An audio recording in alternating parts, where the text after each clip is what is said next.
CM Revanth Reddy చేసిన వ్యాఖ్యలు సంచలనంగా మారాయి. మూసీ సుందరీకరణ కోసం బఫర్ జోన్లోని నిర్మాణాలు తొలగిస్తామని స్పష్టం చేశారు. బఫర్ జోన్లో ఉంటే జీరో వాల్యూ లెక్కకొస్తుందన్న సీఎం బాధితులకు మానవతా దృక్పథంతో మరో చోట స్థలాలు ఇస్తామని చెప్పారు. 5,000 కోట్లు కాదు 200 కోట్లతోనే గాంధీ విగ్రహాన్ని నిర్మిస్తామన్నారు. అయితే సీఎం రేవంత్ వ్యాఖ్యలపై మూసీ బాధితులు ఆగ్రహం వ్యక్తం చేస్తున్నారు. కనీసం అవగాహన లేకుండా రేవంత్ మాట్లాడుతున్నారని విపక్షాలు ఫైర్ అవుతున్నాయి. ఇదే అంశంపై వాళ్ళ డిఎన్ఏలో డిస్కస్ చేద్దాం. భరత్, మూసీ రివర్ ఫ్రంట్ అభివృద్ధి పేరుతో బఫర్ జోన్ లో ఉన్న ఇళ్లను తొలగించడం ఎంతవరకు కరెక్ట్ అంటారు? అక్కడ నివసిస్తున్న ప్రజల పరిస్థితి ఏంటి? సో ఇక్కడ సమస్య ఏంటంటే మధు పార్క్ రిడ్జ్ అపార్ట్మెంట్స్ గురించి మాట్లాడుతున్నాం, లేకపోతే మిగతా వాటి గురించి మాట్లాడుతున్నాం. బఫర్ జోన్ అన్నది గవర్నమెంట్ వచ్చిన తర్వాత అప్పుడు ఆ పర్మిషన్ ఎందుకు ఇచ్చారన్నది చూడాలి. ఇప్పుడు ఆ మధు పార్క్ రిడ్జ్ లేకపోతే మిగతా వాటికి లీగల్ గా పర్మిషన్ ఉన్న వాటిని టచ్ చేయడం కరెక్ట్ కాదు. లీగల్ గా పర్మిషన్ లేని వాటిని, అక్రమంగా నిర్మించిన వాటిని టచ్ చేస్తేనే చాలా విమర్శలు వస్తున్నాయి. ఇప్పుడు ఖమ్మంలో భూదాన్ భూముల గురించి చాలా విమర్శలు ఉన్నాయి. అదేం అధికారికంగా కట్టింది కాదు. బట్ అధికారికంగా కట్టిన వాటికి కూడా, అనుమతులతో కట్టిన వాటిని కూడా బఫర్ జోన్ అని ఇప్పుడు చెప్తే, అప్పుడు 2012లో పర్మిషన్ వచ్చింది. వచ్చినప్పుడు ఎవరు ప్రభుత్వం ఉంది? 2012లో కాంగ్రెస్ ప్రభుత్వం ఉంది. కాంగ్రెస్ అప్పుడు ఎవరు? కిరణ్ కుమార్ రెడ్డి ఉన్నారు, లేకపోతే రోషే ఉన్నారు. ఆ సమయంలో పర్మిషన్ ఉంది. ఇప్పుడు అది తీసుకెళ్లి అది జీరో వాల్యూ అంటే అది కరెక్టా? So Musi river development front ఏదైతే ఉందో అది చేపట్టచ్చు, కాదని కాదు. సబర్మతి రివర్ ఫ్రంట్ చేశారు. కంపెన్సేషన్ ఇవ్వాలి. కంపెన్సేషన్ భూసేకరణ చట్టం ప్రకారం ఇవ్వాలి. అర్బన్ ఏరియాస్లో ఇప్పుడున్న మార్కెట్ వాల్యూకి దాదాపు 2.5 రెట్లు ఎక్కువ ఇవ్వాలి. సో జీరో వాల్యూ అనడం కరెక్ట్ కాదు. ఆ మాట కరెక్ట్ కాదు ముఖ్యమంత్రి మాట్లాడింది. బట్ ఒకసారి ఆయన ఏమన్నారో చూద్దాం. నిన్న రేవంత్ రెడ్డి అపార్ట్మెంట్ కు సంబంధించిన చర్చ జరిగింది. ఎందుకంటే అక్కడ జర్నలిస్ట్ మిత్రులు ఉన్నారు. నేను కన్వే చేసిన అది 7 acres ఉంది. ఆ 7 acres లో మూసీ నది ఒడ్డున, ఈసా నది ఒడ్డున ఉంది. అది నదులకు బఫర్ జోన్ 50 మీటర్లు, నాలాకు బఫర్ జోన్ 10 మీటర్లు. ఈసా నది ఒడ్డున ఇది నాలా అని చూపించి 2004-05లో బిల్డరు అనుమతి తీసుకొని వచ్చి అక్కడ అపార్ట్మెంట్స్ కట్టింది. 2004 తర్వాత 2012లో చట్టాన్ని సవరించి స్పష్టంగా నాలా అయితే ఎంత ఉండాలి, చెరువులు అయితే ఎంత ఉండాలి బఫర్ జోన్, నదులైతే ఎంత ఉండాలి బఫర్ జోన్, కేటగారికల్ గా చట్టాన్ని మనం ఆమోదించుకున్నాం శాసనసభలో. 2012 నుంచి యాక్ట్ మనం ఇంప్లిమెంట్ చేస్తున్నాం. దాని ప్రకారం మూసా నది కానీ ఈసా నది కానీ నది ఒడ్డున 50 మీటర్ల బఫర్ జోన్, ఎవరు ఏమి కట్టడానికి వీల్లేదు. కట్టినా కూడా వాటిని తొలగించాలి. భూ యాజమాన్య హక్కులు మీ దగ్గర ఉన్న నష్టపరిహారం ఇస్తారు తప్ప అందులో ఎలాంటి నిర్మాణాలు జరగడానికి లేదు. NGT direction, supreme court directions, all constitutional authorities have decided to remove all these buffer zones. ఆ అపార్ట్మెంట్ కు సంబంధించి దాదాపుగా 50% ఈ బఫర్ జోన్ 50 మీటర్ల 9 మీటర్ల సెట్ బ్యాక్ చూపించేసి ఇది నాలా అని చూపించి బిల్డర్స్ అక్రమంగా అనుమతి తెచ్చుకొని కట్టినరు. మన వాళ్ళు కొనుక్కున్నారు. అనుమతి చూసే కొనుక్కున్న వాళ్ళ గురించి నేనేం తప్పుగా చెప్పట్లేదు. అనుమతులు అన్ని చెక్ చేసుకున్నాం. నేను ఈ మధ్యలో ప్రాజెక్టుని టేకప్ చేయాలనుకున్నప్పుడు చూస్తే మోర్ దాన్ 50% బఫర్ జోన్లు ఉన్నది. దీంట్లో చాలా మంది తెలిసిన మిత్రులు ఉన్నారు. అరే వీళ్ళకి ఏదన్నా నష్టం జరిగేటట్టుంది, మనం చేయగలిగిన సహాయం చేద్దామని మా అధికారులకు చెప్పి వాళ్ళ దగ్గర పంపించి వాళ్ళతో చర్చ చెప్పిన. మరి వాళ్ళకి ఎంత చేరిందో తెలియదు. అందుకే ఈరోజు ఇక్కడ నుంచి చెప్పదలుచుకున్నా. వాళ్ళకి ప్రత్యామ్నాయంగా పక్కనే 7 ఎకరాలకు 7 ఎకరాల ల్యాండ్ ఇచ్చి ఇప్పుడు ఎంతైతే స్క్వేర్ ఫీట్ కన్స్ట్రక్షన్ చేసిందో కొత్త నిర్మాణానికి అవసరమైన డబ్బులు బ్యాంకులో డిపాజిట్ చేస్తా, మీరే ఒక సొసైటీ పెట్టుకొని మీరు కట్టించుకోండి. ఇది ఇంకా భవిష్యత్తులో ఎప్పుడు మీకు అమ్ముకోవడానికి కొనుక్కోవడానికి కూడా ఉండదు. ఈ 50 మీటర్ల బఫర్ జోన్ అనేది బ్యాన్ చేస్తాం. ఇప్పటికిప్పుడు కూలగొట్టకపోయినా భవిష్యత్తులో అది మీకు జీరో వాల్యూ అవుతుంది. మీ మేలు కోసం మీరు నష్టపరిహారం తీసుకొని మీరు వేరే దగ్గరికి వెళ్ళి కొనుక్కుంటాం అంటే మీ ఇష్టం.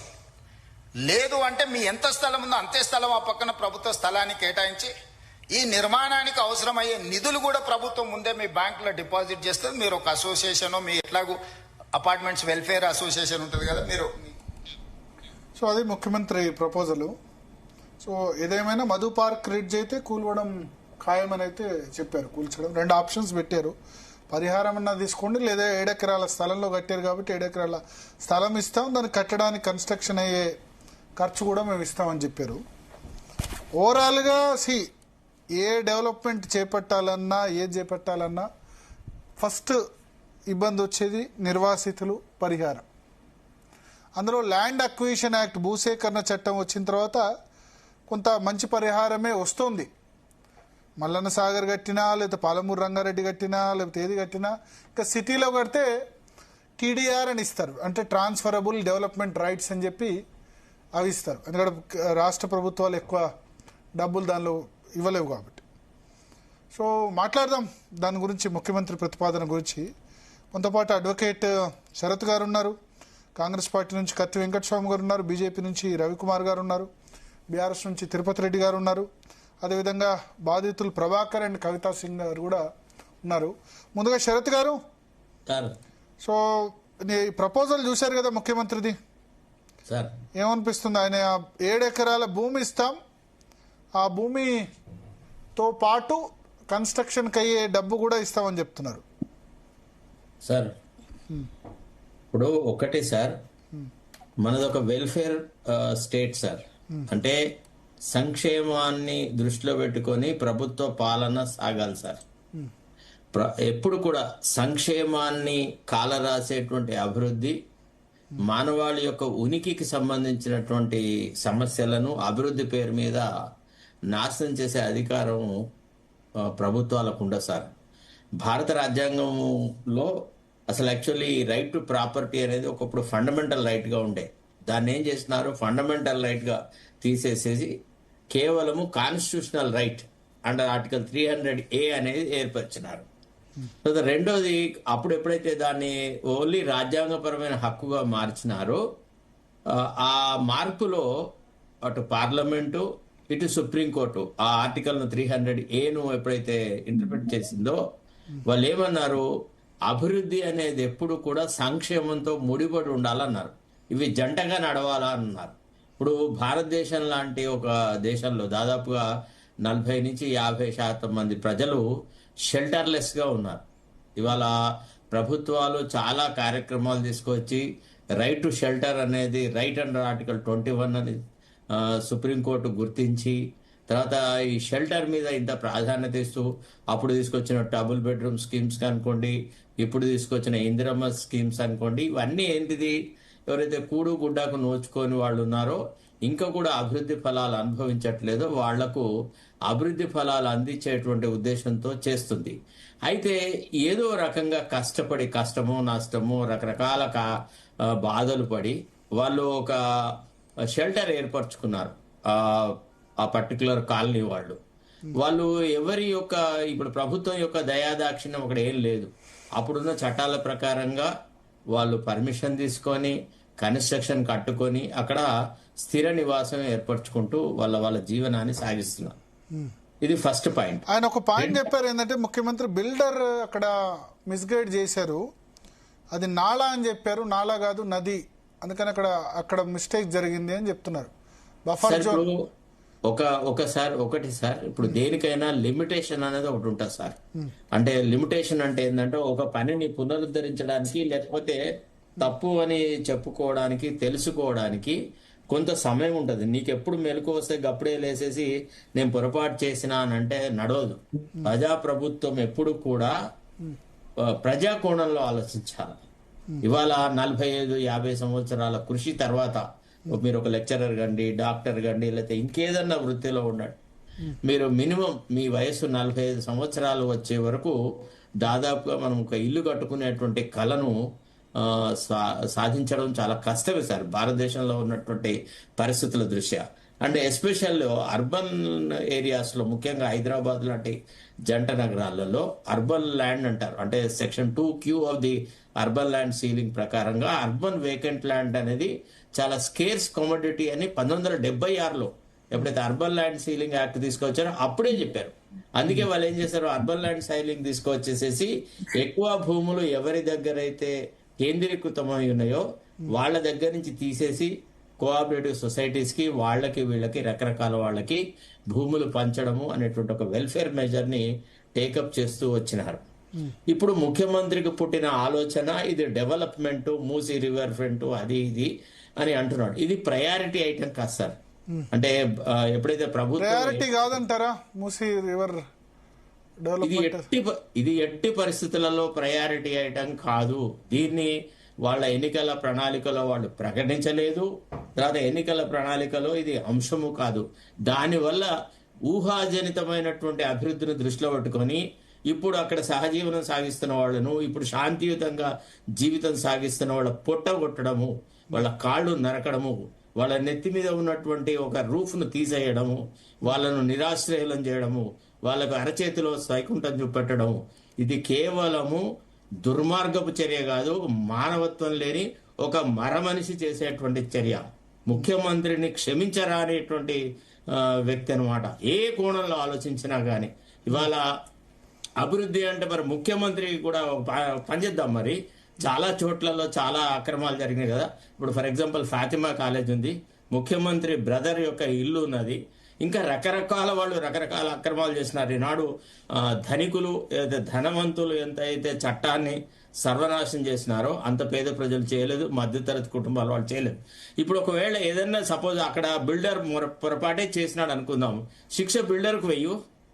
అక్కడ కొనుక్కొని అక్కడ స్థిర నివాసం ఏర్పరచుకొని తమ జీవితంలో కొంత భాగాన్ని, విలువైన భాగాన్ని అక్కడ గడిపిన తర్వాత అభివృద్ధి అనే పేరుతో నేను మిమ్మల్ని తీసేస్తా, నా చేతిలో అధికారం ఉంది, నేను ఏ రకంగానైనా ప్రవర్తిస్తా అనే ఒక నిరంకుశ ధోరణి అది ముఖ్యమంత్రికి తగదు సార్. చాలా చాలా నేరాతి నేరం, ఘోరాది ఘోరం. ఇప్పుడు ఫర్ ఎగ్జాంపుల్ ఇది అనివార్యమైన అభివృద్ధి కాదు. అంటే అభివృద్ధి అంటే ఊహాజనితమైన అభివృద్ధి వేరు, అనివార్యమైన అభివృద్ధి వేరు. ఫర్ ఎగ్జాంపుల్ మీరు రోడ్స్ వైడనింగ్ చేస్తున్నారు నగరంలో పెరిగినటువంటి కంజెషన్ దృష్ట్యా, లేకపోతే మీరు మెట్రో రైలు కడుతున్నారు, లేకపోతే ఇంకేదైనా హాస్పిటల్ లాంటిది పెద్దది కడుతున్నారు, ఈ రకమైన వ్యవహారాలు చేస్తున్నారు. అంటే పెరుగుతున్న జనాభాకు అనుకూలంగా మీరు ఇన్ఫ్రాస్ట్రక్చర్ ప్రొవైడ్ చేస్తున్నారు అని అన్నప్పుడు ఎక్విజిషన్ చేసేదాన్ని కంపల్సరీ ల్యాండ్ ఎక్విజిషన్ అంటారు. దానికి ఇప్పుడు యాక్ట్ 30/2013 ఏదైతే మనం కొత్త రీహాబిలిటేషన్ యాక్ట్ ప్రకారంగా వచ్చిందో దాన్ని మనం యాక్సెప్ట్ చేయడం కరెక్ట్. కానీ ఒక ఎన్నికైన ప్రభుత్వం ప్రజలందరినీ రాగద్వేషాలకు అతీతంగా అందరినీ సమంగా చూసుకుంటామని, మీ జీవితాల్లో కొంత మెరుగును తీసుకువస్తామని చెప్పి పెద్ద పెద్ద ఉపన్యాసాలు ఇచ్చి మైకులు వలగొట్టి ప్రభుత్వంలోకి రాగానే అసలు జీవన స్థితిలో కోర్టుకు వెళితే ఇది క్వాష్ అయ్యే అవకాశం ఉందా? ఈ ల్యాండ్ అక్విజిషన్ అన్నారు ప్రయారిటీ కాదు అని చెప్పారు కదా.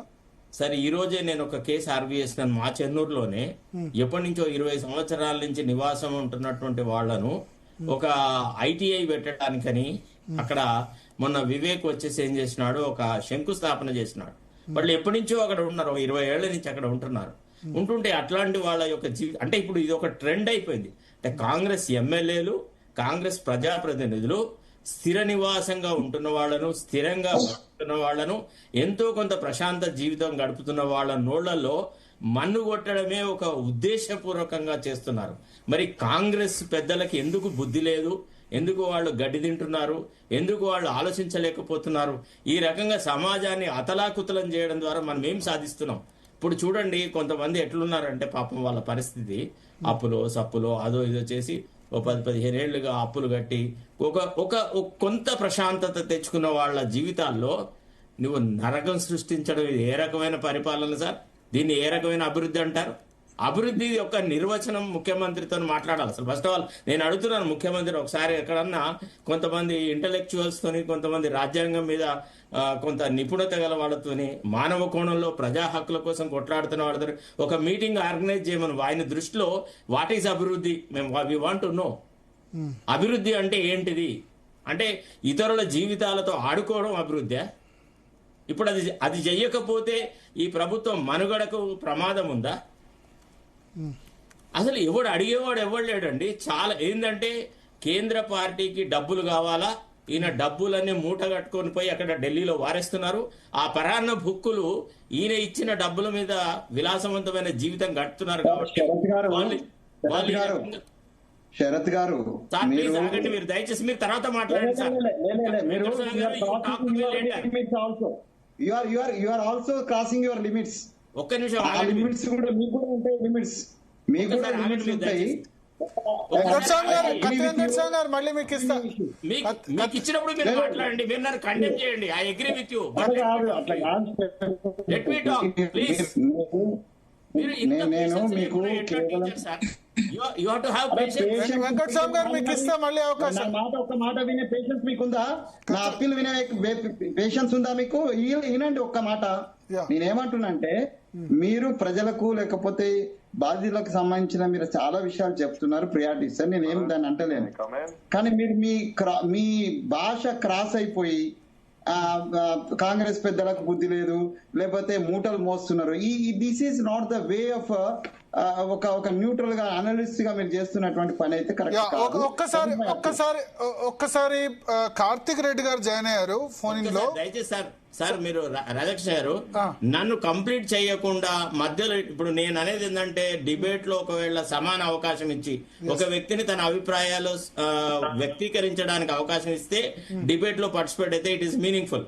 అంతేగాని ఆయనకి అవకాశం దొరికినప్పుడు Katti Venkataswamy garu is a very respectable person, is a professor, I respect him a lot. He can condemn me, he can say that Sharath Kumar has exceeded his limits as a lawyer అనండి, as an analyst అనండి, ఇంకేదైనా అనుమనండి, లేకపోతే నా నోట్లో కూడా గడ్డి పెట్టమనండి, నాకు అభ్యంతరం లేదు. కానీ మాట్లాడేటప్పుడు మధ్యలో ఇంటర్వ్యూన్ అయ్యి డిస్కషన్ యొక్క లెవెల్ ని సర్వనాశనం చేయొద్దు. నేను అడుగుతున్నాను, first of all what is the priority item before elected government and A welfare government?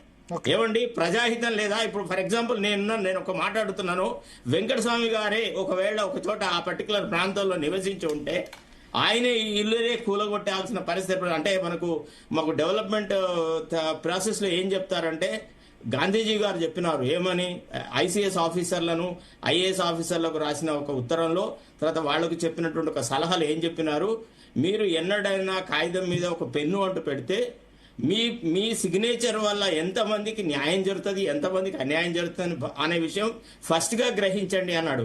అన్యాయం జరుగుతున్న వాళ్ళ you step into the shoes of those who are affected by your decision and empathise with the difficulties of such people అన్నాడు. ఒక్కసారి మనము మానవతా కొడలో, sir ఇప్పుడు నా ఇల్లు ఊలట్లేదు, నాకు నష్టం లేదు, నాకేం ఫరక్ పడదు, నేను ఏ రకంగా. శరత్ గారు ఒక్క నిమిషం తీసుకుంటాను మిమ్మల్ని. కార్తిక్ రెడ్డి గారు నియోజకవర్గ ఇన్ఛార్జ్ మన మధు పార్క్ రిడ్జ్కి వెళ్ళారు. ఒక్కసారి వెళ్ళిన తర్వాత మళ్ళీ మీకు ఛాన్స్ ఇస్తాను. కార్తిక్ రెడ్డి గారు రాజేంద్ర నగర్ నియోజకవర్గ బీఆర్. నా రిక్వెస్ట్ ఏంటంటే ప్యానెల్ లో ఉన్న వాళ్ళకు దయచేసి మీ అవకాశం వచ్చినప్పుడు మీ ఇష్టం వచ్చినట్టు మాట్లాడండి, నేను మీకు అభ్యంతరం పెట్టాను.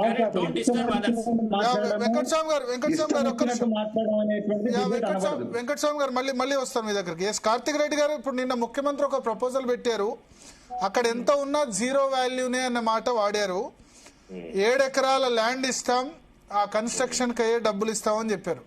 మీరు ఆ అపార్ట్మెంట్ వాసులతో మాట్లాడారా? వాళ్ళకి యాక్సెప్టబులా కాదా ఈ ప్రపోజల్?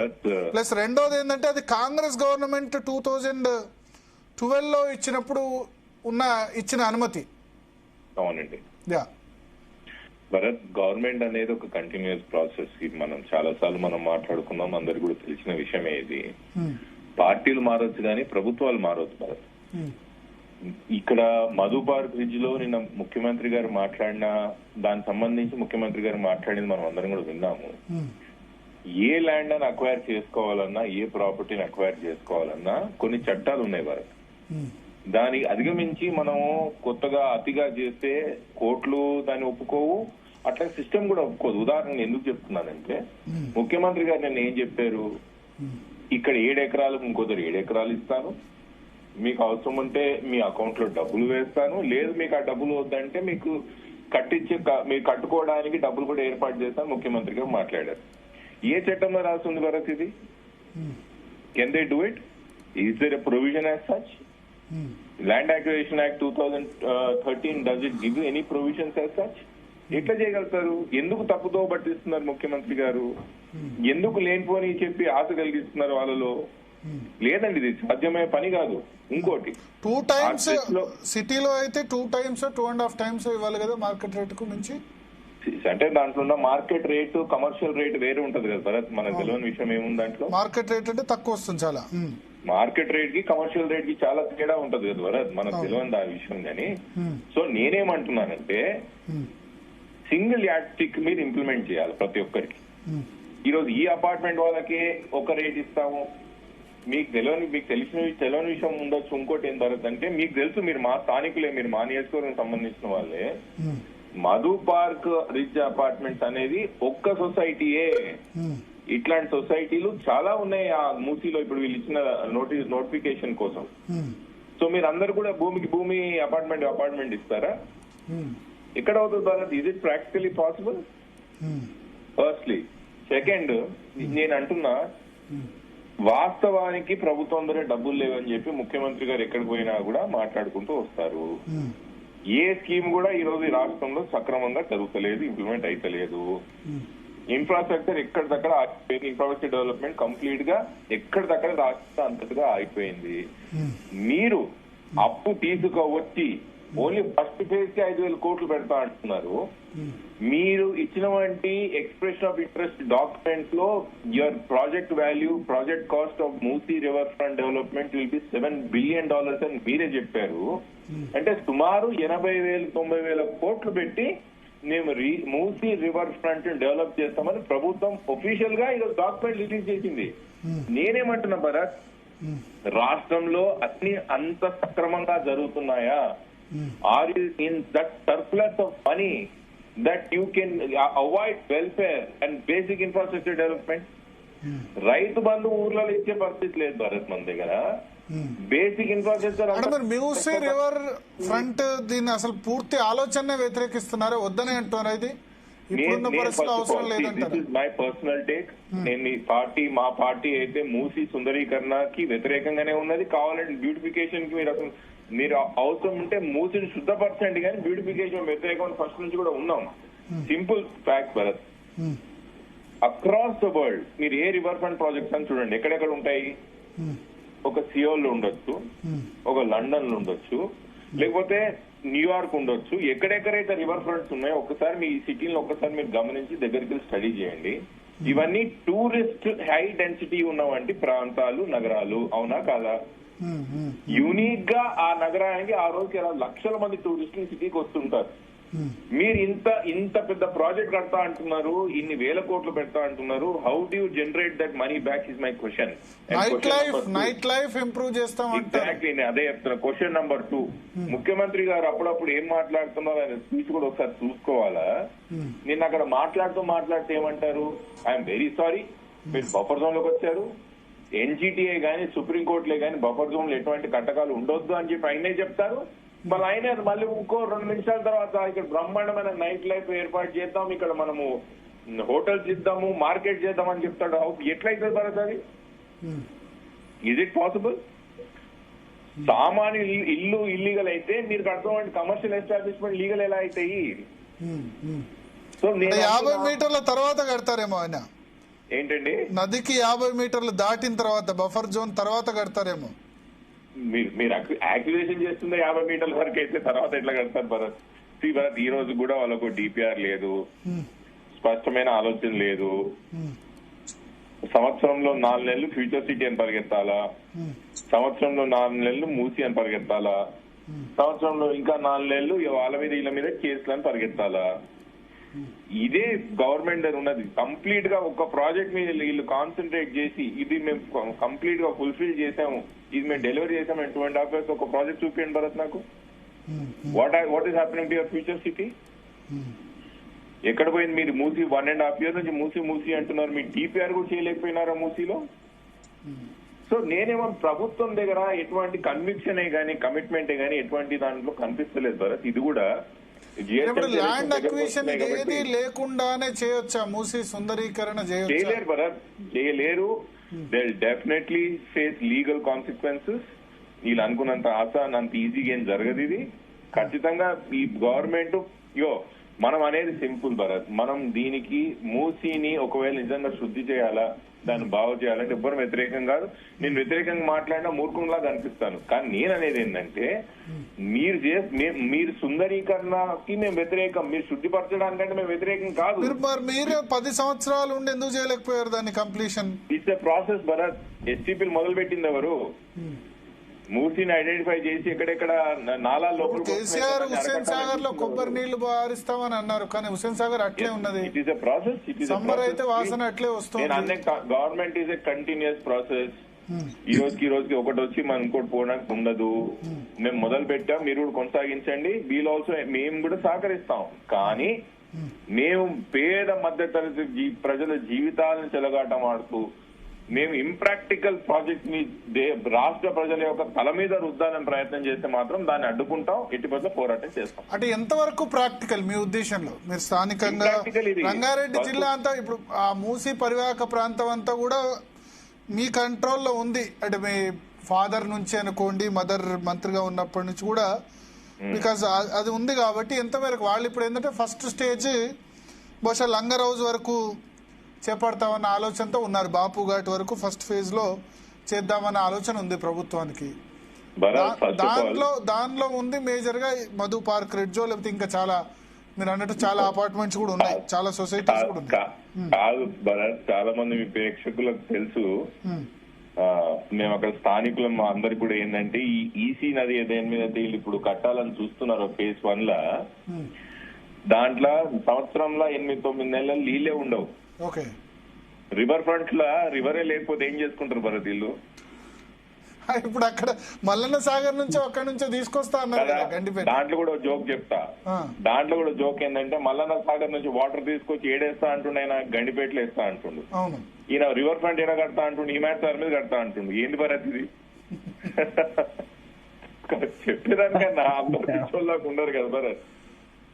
మరి అంటే ఇప్పుడు ప్రభుత్వానికి డిపిఆర్ తయారు చేసే వాళ్ళకో లేకపోతే ఇంజనీర్స్ కో వాళ్ళ ఆలోచన ఏముంది? వాళ్ళు ఏదో ఒకటి దీని గురించి ఆలోచించారు. చెప్పాలి కదా, మీకేమన్నా సీక్రెటివ్ గా రిలీజ్ చేశారా డిపిఆర్?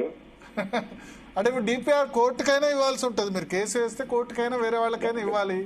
ల్యాండ్ అక్విజిషన్ దాకా వచ్చారంటే ఏదో ఒక గట్టి ఆలోచన ఉంటుంది కదా. ఏ ప్రభుత్వం కూడా ఇప్పుడు జిహెచ్ఎంసీ ఎలక్షన్స్ పెట్టుకుని ల్యాండ్ అక్విజిషన్ చేస్తాము, అందులో హైడ్రా ఇవన్నీ వచ్చిన తర్వాత కూడా ఇదంతా జిహెచ్ఎంసీ ఎలక్షన్స్ కోసం రన్ ఆఫ్ లోనే ప్రయత్నం చేస్తున్నారు కూడా.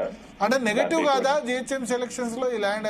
నెగటివ్ అంటే మేము ఏదో చేస్తున్నాం ప్రజలకు చూపించే ఒక ప్రయత్నం. ఏం చేయలేదు 2.5 years లో కాబట్టి ఏదో చూపించాలని ప్రయత్నం తప్ప ఇంకోటి నాకేం కనిపిస్తలేదు. ఈ హైడ్రా చేసిన 2 చెరువులకి 200 సార్లు వాళ్ళు పిఆర్ చేసుకుంటున్నారు. చేసిందే 2 చెరువులు.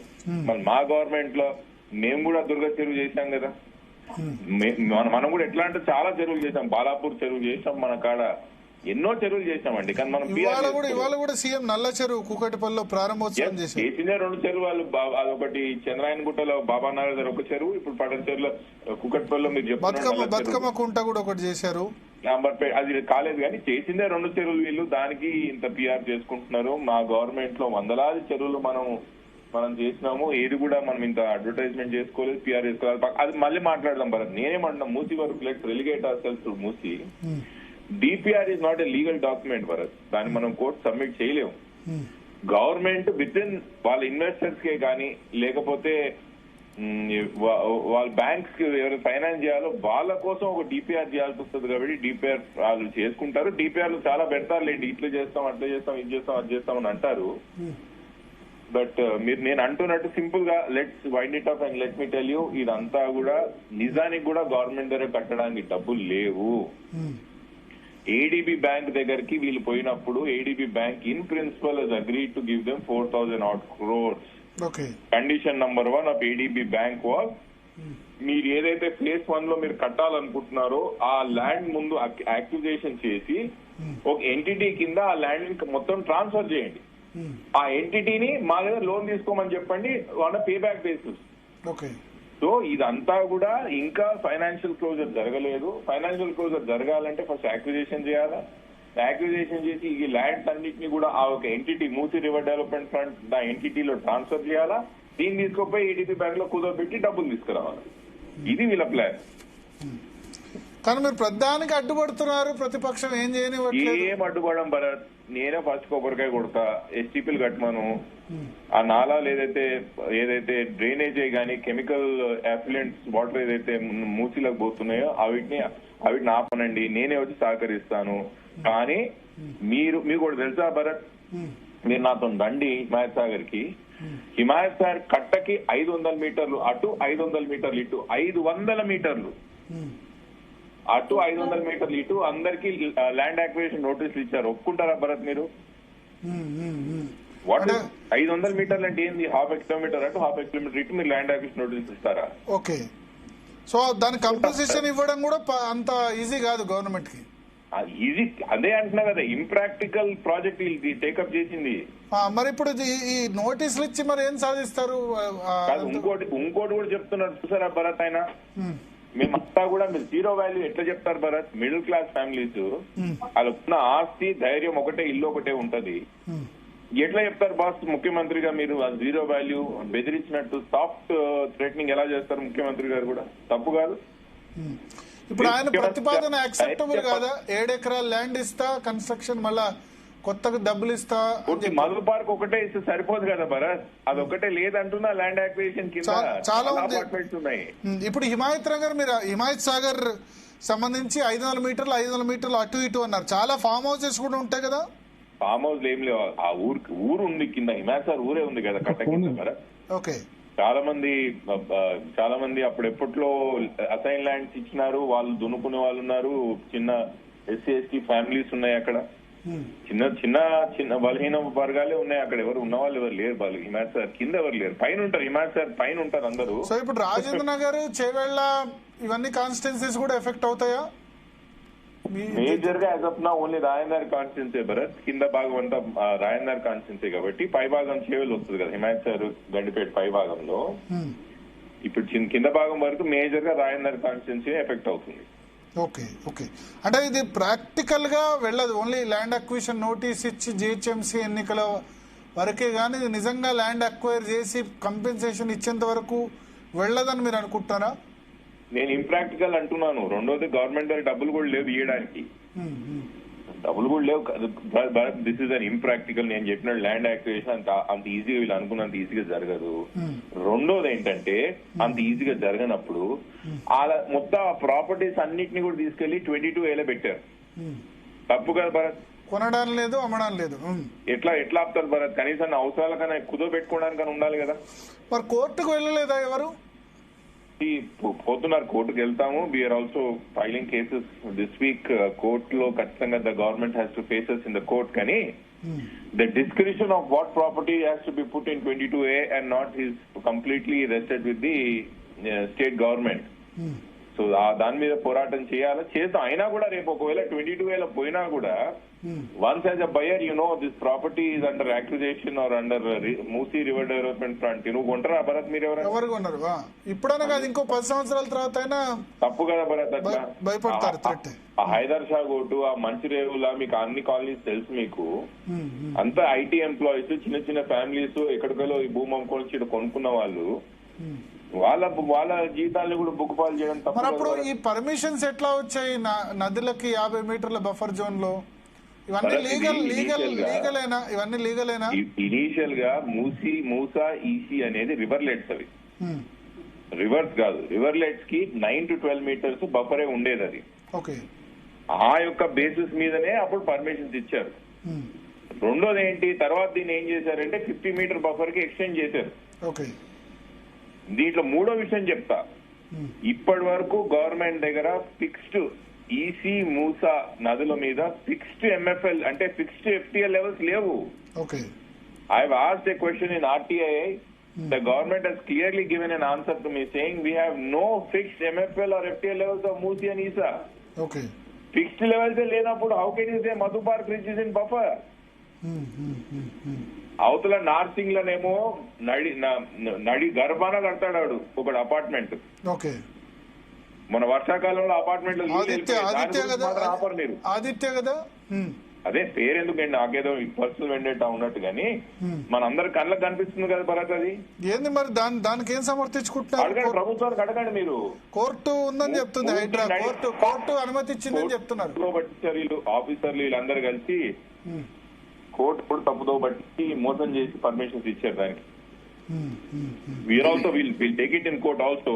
ఇదేం ఆషామాషి ఏం వదలం భరత్ ఇది.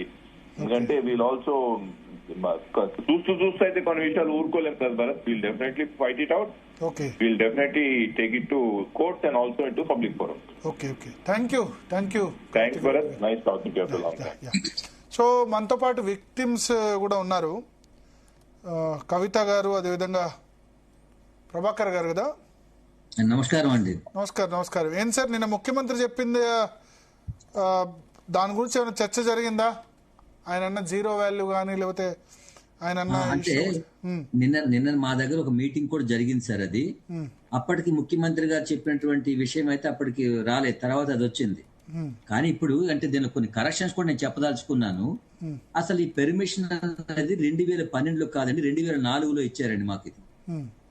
మరి 2004లో అప్పుడు కాంగ్రెస్ ప్రభుత్వం డాక్టర్ వైఎస్ రాజశేఖర రెడ్డి గారి హయాంలో ఇచ్చారు. అప్పుడు వీళ్ళు తెలుగుదేశం పార్టీలు సార్ ఉండొచ్చు, అది పక్కన పెట్టండి. అప్పటికి తెలుగు కాంగ్రెస్ లో లేరు ఇప్పుడు ప్రెసిడెంట్ ముఖ్యమంత్రి గారు. అప్పుడు ప్రభుత్వం ఇచ్చారు.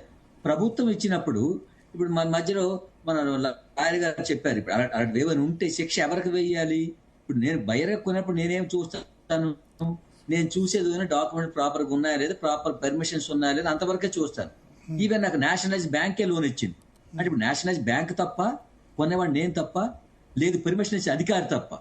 ఇప్పుడు 2004లో అధికారి ఇచ్చిన దానికి మీరు తర్వాత 18 సంవత్సరాల తర్వాత 2018 ఇంకెక్కువ అయిపోయింది. ఇప్పుడు మీరు వచ్చి దాన్ని తవ్వుతున్నారంటే దానికి అర్థమేముంది? ముఖ్యమంత్రి గారు అంటున్నారు దానికి ఏమొచ్చి అప్పుడు వాళ్ళు బిల్డర్ అంటున్నారు. ఇప్పుడు అంటే ఇప్పుడు అది అసలు మూసి మోస అన్నది ఏమొచ్చి దానికి ఏదో సర్టన్ ఏరియా నుండి అసలు అది రివర్ అవుతుంది, కానీ ఎక్కడో వాగు వచ్చేది, వాగు దగ్గర ఉన్న రివర్ అని ఎప్పుడు అన్నారు. ఇప్పుడు మరొకటి ఇంకేం చెప్తున్నారంటే అక్కడెక్కడో మన ఇది వికారాబాద్ దగ్గర స్టార్ట్ అవుతుంది, వికారాబాద్ నది స్టార్ట్ అయిపోతుందండి అక్కడ, మూసి కాదు కదా, అక్కడ వాగు స్టార్ట్ అవుతుంది. ఆ వాగు కాస్త వచ్చి ఆ మూసి వాగు అనేది వచ్చి మూస వాగు దగ్గరికి వచ్చి అక్కడ జంక్షన్ ఉండి ఎక్కడ ఉండదు ఒక నదిగా ఉండొచ్చు. దాని వాస్తవాలన్నీ రేపు వీళ్ళు కాదు, అసలు సెంట్రల్ వాటర్ కమిషన్ చెప్తుంది దానికి ఏమిటి కదా అన్నది. ఏదేమైనా పెర్మిషన్ ఇచ్చారు. తర్వాత ముఖ్యమంత్రి గారు ఏం చెప్పారు పెద్దలు, 2012లో దానికి ఒక చట్టం తీసుకొచ్చారన్నారు. 2012లో చట్టం తెచ్చినప్పుడు కూడా కాంగ్రెస్ ప్రభుత్వమే కదా. 2014లో కదా తెలంగాణ సపరేట్ తెలంగాణ అయింది, అప్పుడు మనం ఇక్కడ ఉంటున్నాం. అంటే అది తెలంగాణ కాదు, లేదంటే ఉమ్మడి ఆంధ్రప్రదేశ్కి ఉండేవాళ్ళం అందరం. 2012లో వచ్చింది. 2012లో వస్తే ఆ రోజే మీరు అసలు ఇది బఫర్ జోన్ లో ఉందరా బాయ్, మీరు బఫర్ జోన్ ఉంది కాబట్టి మీరు ఎవరు కొనడానికి వీలు లేదని చెప్పేసి మీరు బఫర్ జోన్ మీరు నిర్ణయించుంటే మాలాంటి విక్టిమ్స్ ఈ రోజు రోడ్డు మీద పడే అవకాశమే లేదు. మేము కొనం కదా. ఇప్పుడు ఇదే డబ్బులు పెడితే ఇక్కడ కాదు మనకు దగ్గర దొరికిండేది. మేము కొనడానికి రీజన్ ఏంటి? ఇప్పుడు 7 ఎకరాల ల్యాండ్ ఇస్తాము, కన్స్ట్రక్షన్ కాస్ట్ ఇస్తామని చెప్పారు. ఇప్పుడు 7 ఎకరాల ల్యాండ్ ఇదేమన్నా ఇస్తే గనక న్యాయం జరిగే అవకాశం ఉందా? మళ్ళీ కొత్తగా కన్స్ట్రక్షన్ న్యాయం అన్యాయం కాదు సార్. ఫస్ట్ ఆఫ్ ఆల్ అన్యాయం చేసి మీకు న్యాయం చేస్తామనడం ఏంటి నాకు అర్థం అవడం లేదు. ఇప్పుడు మేము లీగలైజ్డ్ గా కట్టుకున్న కన్స్ట్రక్షన్ మా కన్స్ట్రక్షన్ ఇక్కడ పీక్ పడేసి మీకు న్యాయం జరుగుతామనడం నాకు అర్థం అవడం. రెండవది ఇప్పుడు పబ్లిక్ ఇప్పుడు అందరూ అడుగుతున్నారండి. ఇప్పుడు ఇక్కడ నేనే కాదు, ఇక్కడ మన 420 ఫ్యామిలీస్ అడిగే విషయం కూడా ఏంటంటే ఇప్పుడు మనం చేస్తున్న పని ఏదైనా పబ్లిక్ యూటిలిటీ నాకు చెప్పండి. దీనివల్ల ప్రజా ప్రయోజనం పని ఏమిటి? ప్రజలకు ఉపయోగపడేమో చేస్తున్నారా అంటే? నాకంటే ముందు మాట్లాడిన వక్త గారు వివరించారు. ఏదో లాస్ట్ లో అఫ్ కోర్స్ అది కొద్దిగా దానికి ఏంటంటే అది కొద్దిగా ముందుకు సాగిపోవడంతో అక్కడికి ఆపేశారు. అది పక్కన పెడితే మీరు వ్యక్తిగతంగా ఎవరైనా మానవతా దృక్పథంతో మీరు ఆలోచించండి. అది అసలు దీనికైనా పబ్లిక్ యూటిలిటీ ఉందా లేదా? రెండవది, ఇప్పుడు వాళ్ళకి అది ట్యాంక్ కడతాం అంటున్నారు. ఆ ట్యాంక్ కట్టాలి అనుకుంటే మా ఎదురుగుండా మూసినది ఆనుకోనే డిఫెన్స్ ల్యాండ్ అది vacant land, unused land, uninhabited land, జనావాసం లేదు. మీరు ఖాళీ ఉన్న జాగాను తీసుకుని దాన్ని మీరు ట్యాంక్ కట్టండి. మీరు ఇక్కడ మాకేమొచ్చి మా జాగాను తీసుకుని మా 6.5 ఎకరాలు 6 ఎకరాలు 55 సెంట్లు ఇది మా 6 ఎకరాలు 50 సెంట్లు జాగాను మాకు తీసుకుని దీనికి మాకు 100 కోట్లు ఖర్చు పెట్టి మాకు ఇల్లు కట్టిస్తామని బదులు మీకు అప్పులే మీరు అప్పు చేయకుండా దాన్నే వచ్చి వితౌట్ ఇండిపెండెన్స్ మీరు వెళ్ళి అప్పు తెచ్చి రాకుండాను మీరు అక్కడ కట్టవచ్చు కదా. మేము కూడా ఎంజాయ్ చేస్తాం. మీరు జరిగినప్పుడు ఇప్పుడు ఎవరైనా సరే ఇప్పుడు నది ఒడ్లు ఎవరు మన నివాసం కట్టుకున్నప్పుడు ఏమనుకుంటున్నారు? నది ఒడ్డునే కదా ఎక్కడ కట్టుకున్నా సరే. మీకు 22 సంవత్సరాలు ఏమైనా ఇబ్బంది అయిందా? ఏమి ఇబ్బంది, ఇక్కడ ఏమి ఇబ్బంది ఉంటుంది? మూసీ ఇప్పుడు మొన్న మూసీ హైదరాబాద్ ఫ్లడ్స్ వచ్చినప్పుడు కానీ అప్పుడు కానీ ఎప్పుడు ఇబ్బంది ఏం జరగలేదా మీకు? అయ్యా మూసీ ఫ్లడ్ వచ్చి అసలు నిజంగా ఇది మధు పార్క్ మునిగిపోవాలంటే 1/4 ఆఫ్ హైదరాబాద్ ఉండదండి. అదర్ గచ్చిబౌలి ఏరి ఉండిపోద్దేమో తప్పితే ఇంకేం ఉండదు, మిగలదు. Damn sure. ఓకే. సో 22 సంవత్సరాల్లో 2004 నుంచి ఎప్పుడు ఇబ్బంది కాలేదు మీకు? మాకు ఇబ్బంది కాదు, ఇబ్బంది అంటే ఫ్యూచర్ లో కూడా కాదు. 7 టీఎంసీలు కాదు 70 టీఎంసీలు తెచ్చినా సరే పోదు ఇది. ఇంకొక విషయం ఇంకో అడగదలుచుకుంది ఏంటంటే, మా మంత్రి అంటున్నారు మాకు తెలిసిన వాళ్ళు ఉన్నారు ఇక్కడ, తర్వాత ఏంటంటే మీకు ఏంటంటే జీరో వాల్యూ అవుతుంది అంటున్నారు. మీరు జీరో వాల్యూ చేయిస్తారా చేయకపోవడం వల్ల అసలు నిజంగా అది మానవతా దృక్పథంతో ఆలోచించారు. ఇవి ఏమవుతాయి? మీరు కాంపన్సేషన్ గా నాకు ఎక్కడ జాగా ఇస్తాను, ఇల్లు కడతాం అంటున్నారు. ఇప్పుడు గత 25 రోజులుగా ఇక్కడ పడుతున్న సీనియర్ సిటిజన్ నాకు ఇప్పుడు 62 సంవత్సరాల దగ్గర అవుతుంది. ఇలాగ నాలంటే నేను ఇంకా వాళ్ళ చిన్నవాడిని చెప్పాలంటే, మాజీ సైనికులు ఎవరైతే ఉన్నారో దగ్గర 50 కుటుంబాలు ఉన్నాయి ఇక్కడ. అందరూ నాకంటే 70 ఆ సంవత్సరం ఉన్న వాళ్ళే. ఇప్పుడు ఈవెన్ మా సన్ కూడా ఆల్రెడీ డిఫెన్స్ లో పనిచేస్తున్నాడు. ఆయన కూడా నాకు ఒక కొడుకు డిఫెన్స్ లో పనిచేస్తున్నాడు. వాడు ఎక్కడ బోర్డర్లో అక్కడ ఆపరేషన్ సింధూర్లో ఉన్నాడు. ఇప్పుడు ఇంకెక్కడ ఉన్నాడు ఆయన.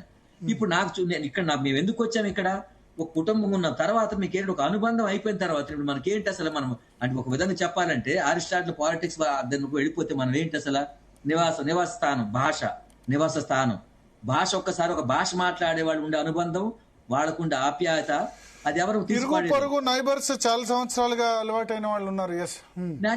ఇప్పుడు ఇన్నాళ్ళగా ఉంటున్నప్పుడు ఒకరికొకళ్ళు ఒక మనస్పర్ధలు రావచ్చు. ఏదో దీనిలో అపార్ట్మెంట్ ఉండి ఎలక్షన్ అయిన టైంలో ఒకరికొకరు ఏదో మొక్కలు స్టార్ట్ వేసుకోవచ్చు. అది ఎంతసేపు ఆ నెక్స్ట్ డే వరకు మళ్ళీ మార్నింగ్ వాక్ స్టార్ట్ అయ్యి ఇవన్నీ పోతాయి. అదే మరి శాస్త్రమైన పని కాదు కదా. దట్టు ఇక్కడ ఏముంటాయి ఎలక్షన్స్ అయ్యేవి. ఇంకొకటి ముఖ్యమంత్రి గారు కూడా అంటే ఇక్కడ చెడు ప్రచారం కూడా ఏం జరుగుతుందంటే, ఇక్కడ చెడు ప్రచారం మంచి నేను అనటం లేదు.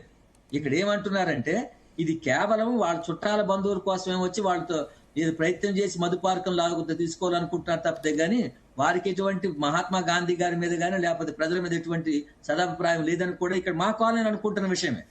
అది కొంతమంది నేను ఎవరు పేరు చెప్పదలుచుకోలేదు. ముఖ్యమంత్రి గారు పెద్దవారు కాబట్టి వారికి విషయం తెలుసు.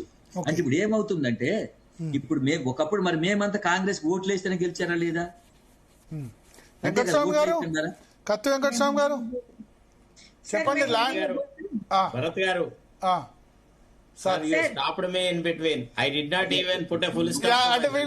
ఓకే మీకు మళ్ళీ ఇస్తాను, ఎందుకంటే వీళ్ళు ఇంకా మొదలు కూడా ఇనిషియల్ రిమార్క్స్ కూడా చేయలేదు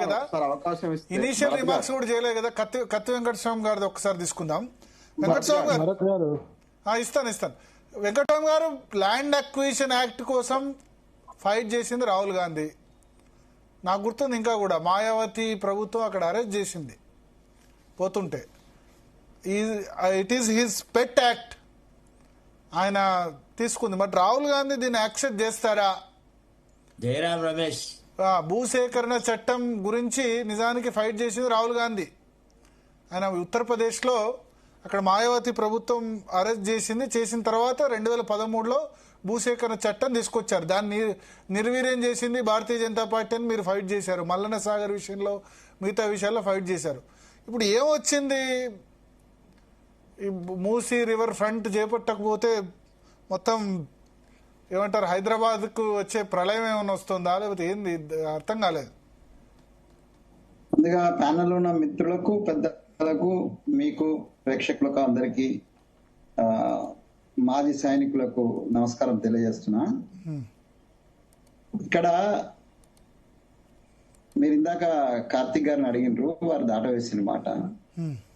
ఏ కార్యక్రమము కాంగ్రెస్ పార్టీ ప్రభుత్వం చేపట్టినా దానికి వ్యతిరేకంగా మాట్లాడాలనేటువంటి ధోరణిలో ఇలా ప్రతిపక్షాలు ఉన్నాయి.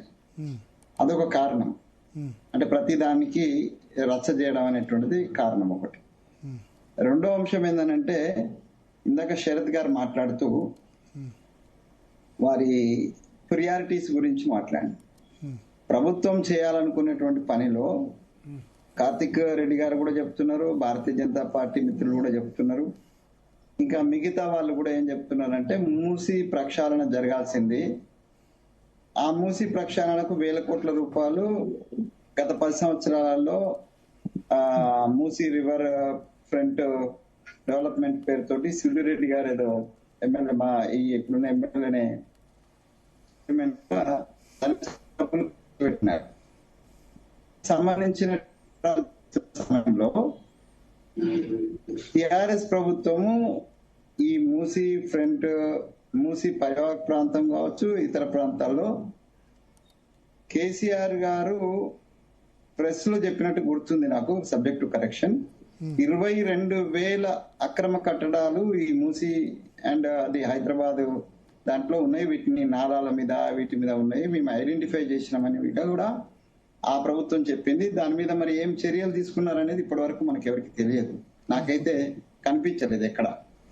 సో ఈ అన్నిటినీ దృష్టిలో పెట్టుకొని మూసీకి సంబంధించినటువంటి ప్రక్షాళన అనే దాంట్లో ఎవరికి అభ్యంతరం లేదని చెప్తున్నారు. బట్ మూర్తి సుందరీకరణ అనేటువంటి పదం అనేటువంటిది ఎస్టీపీలు కట్టండి, పదము. ల్యాండ్ అక్విజిషన్ ఎందుకు?